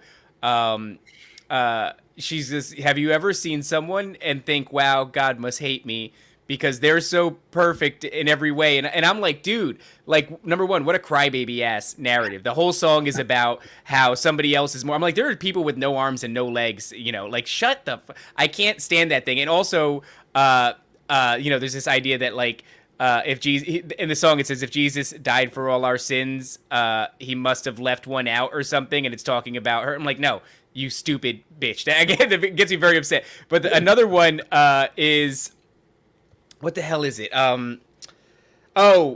Jesus drives an Astro van, and it basically is a song that, like, really paints this image of, like, hippie Jesus, and I'm sick of the hippie Jesus narrative that we've gotten. It's so weak, and I mean, talk about the image that they've painted of him is this lukewarm character. Basically, like you said, a hippie, just like the guy with long hair and skinny. Smoking doobies. Yeah, it even says it, like, smoking doobies. Like, my Jesus smokes doobies and drives an Astro band. Like, ugh, what? What? Where do you just? I don't like that there seems to be this desire to paint Jesus the way you want to see him. Like, this is what you talk about, Ed. It's like, when you make the Bible fit your ideas instead of adjusting to what the Bible says. By the way, somebody just commented a minute ago, and I'll just go in a second topic. So someone commented, I want to just address it. They said that, they talk about the fall of Lucifer in Isaiah chapter 14, that he had he had a throne in Isaiah 14, and Satan has a seat. Well, remember, Isaiah is talking about what he used to be before he was thrown down. And he has in Revelation 2:13 that he's talking about how Satan has had a throne where Satan's seat was in Pergamum. But remember, he was ruling from Pergamum, but that wasn't he didn't have the authority. We talked about before, he's a squatter. So that's what he was squatting. He was squatting in Pergamum. And so he had authority because the world is kind of like the Wild West. Where whoever has the most power would basically rule the town in the Old West. So Lucifer has the authority because he's the biggest, baddest guy on the block. But he doesn't legally own it. I gave the comparison of when I grew up. I grew up in South Central LA, pretty rough area, and there was a gang that ruled the area called the Crips. They ruled like a 5-block area where I live with my grandmother. No, did they legally have it? No. They didn't legally own that 5-block area, but they were the biggest, toughest people there. So we would make sure you don't go into their area. You don't go out after when it's too late at night. But if the police came, the Crips was scattered like roaches. They had no real authority. They were there because they were the biggest, baddest people on the block. Same thing with Satan and the fallen angels. They don't have legal authority over this earth. They're just squatting here now. But once the police come, they're out of there. Right. So I want to just make that clear. So go ahead, Top. You were going to say something. I was gonna say just to wrap it up and all that, but Yeah. I just make an observation that the book of Job. So obviously, God is letting this entity, this angel, go to like pretty extreme lengths with Job, and it kind of it shows his frustration with Job for not having a relationship with him. Like, so that's one of the things that also, if we want to look at the personality of God, that's one of the things that also aggravates God. Like, don't worship stuff before me, but talk to me. And it's aggravating when you look at it. I mean, when people are like overly religious and have all these traditions, but then they're like, you're not even really you're not really there with God. It frustrates me and it frustrates him too. So it's kind of good to know, maybe, Yeah, if you read some of the Psalms without, take away all of your holy, whatever, they're frustrated. You read some of the Psalms, are like, God, why are you letting the evil prosper and good people suffer? There are many Psalms that talk like that. They're expressing their frustration. And these are in the Bible. God said, this is how I want you to, in songs, the Psalms are praises. So you're praising God by saying, why do you let the evil prosper and let good people suffer? When are you going to rise up and defeat my enemies? God, my heart is like wax. I'm melting before you. I'm angry. I'm frustrated. I'm suffering. Why aren't you helping me? Those are songs that God tells you to sing to him in the book of Psalms. So well, it's like he wants you to be engaged. He wants you to be real. He wants you to be you. Right.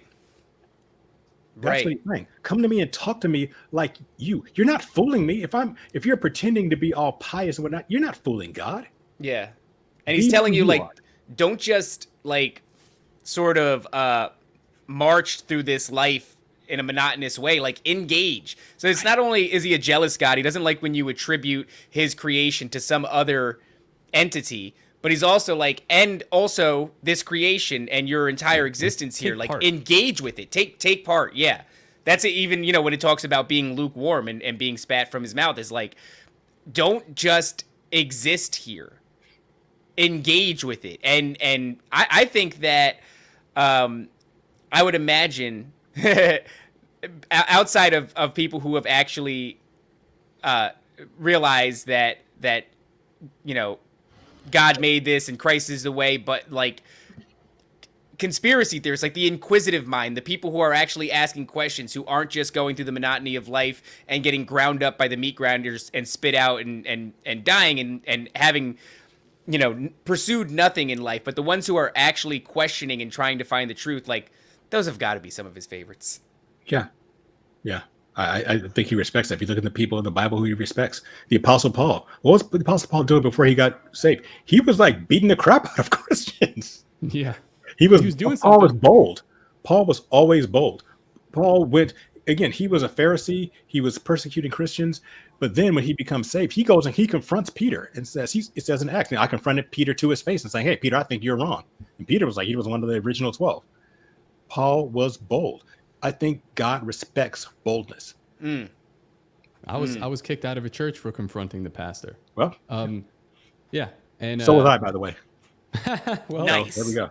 I guess we're in good company, and I guess that maybe that's what we should be doing. I mean, sometimes it could be rash, and sometimes we could be wrong. I don't think I was wrong in this case, but yeah, I don't know. I don't feel like I have been slighted by God in the least by what I have and what I'm doing. So I think God would rather you be wrong and be corrected than not take a stand and just like be a marshmallow and be in the middle. Yeah, I hate that. But all right, let's bring this up. It's a great episode. This is a fantastic episode. I'm so pumped with the way this went. Man, excellent. Especially too in conjunction with the previous episode we did about the little season. It seems to me clearly the big commonality between these things is the idea of a manufactured apocalypse, which like, man, we've been blowing that horn for a while. Like, why are they doing this? Why are they making this happen? And these four horsemen, 3 of which are definitively manufactured and also can easily be stopped and then attributed to one man. Very very dangerous situation, very compelling, and you could easily see the path there. This is a banger of an episode. Awesome. And so next week we're going to talk. So all that stuff's done. The false apocalypse done. We're going to talk about the process, the tribulation and process of Jesus taking possession, kicking the squatters out, and starting his process of taking possession of what's his. All right. Exciting. Very stuff. cool. As always, catch Ed at faithbyreason.net. Subscribe to his email list. Go through his stuff. There's 14 years of work here. It's insane. It's just great work, and apparently he answers emails. So wild. As many as I can. I can't promise I'll get to all of them. I will read them, and yeah, I will do my best to respond. Thank you, Ed. Again, yeah, you're on the Mount Rushmore of this show. I don't know what that means right now, but hopefully it'll mean something later. And we'll catch you next week with whatever we're doing. Peace out, guys. Let's go. The greatest hypnotist on planet Earth is a oblong box in the corner of the room. It is constantly telling us what to believe is real. If you can persuade people that what they see with their eyes is what there is to see, you got them. Because they'll laugh in the face of an explanation that portrays the bigger picture of what's happening. And they have.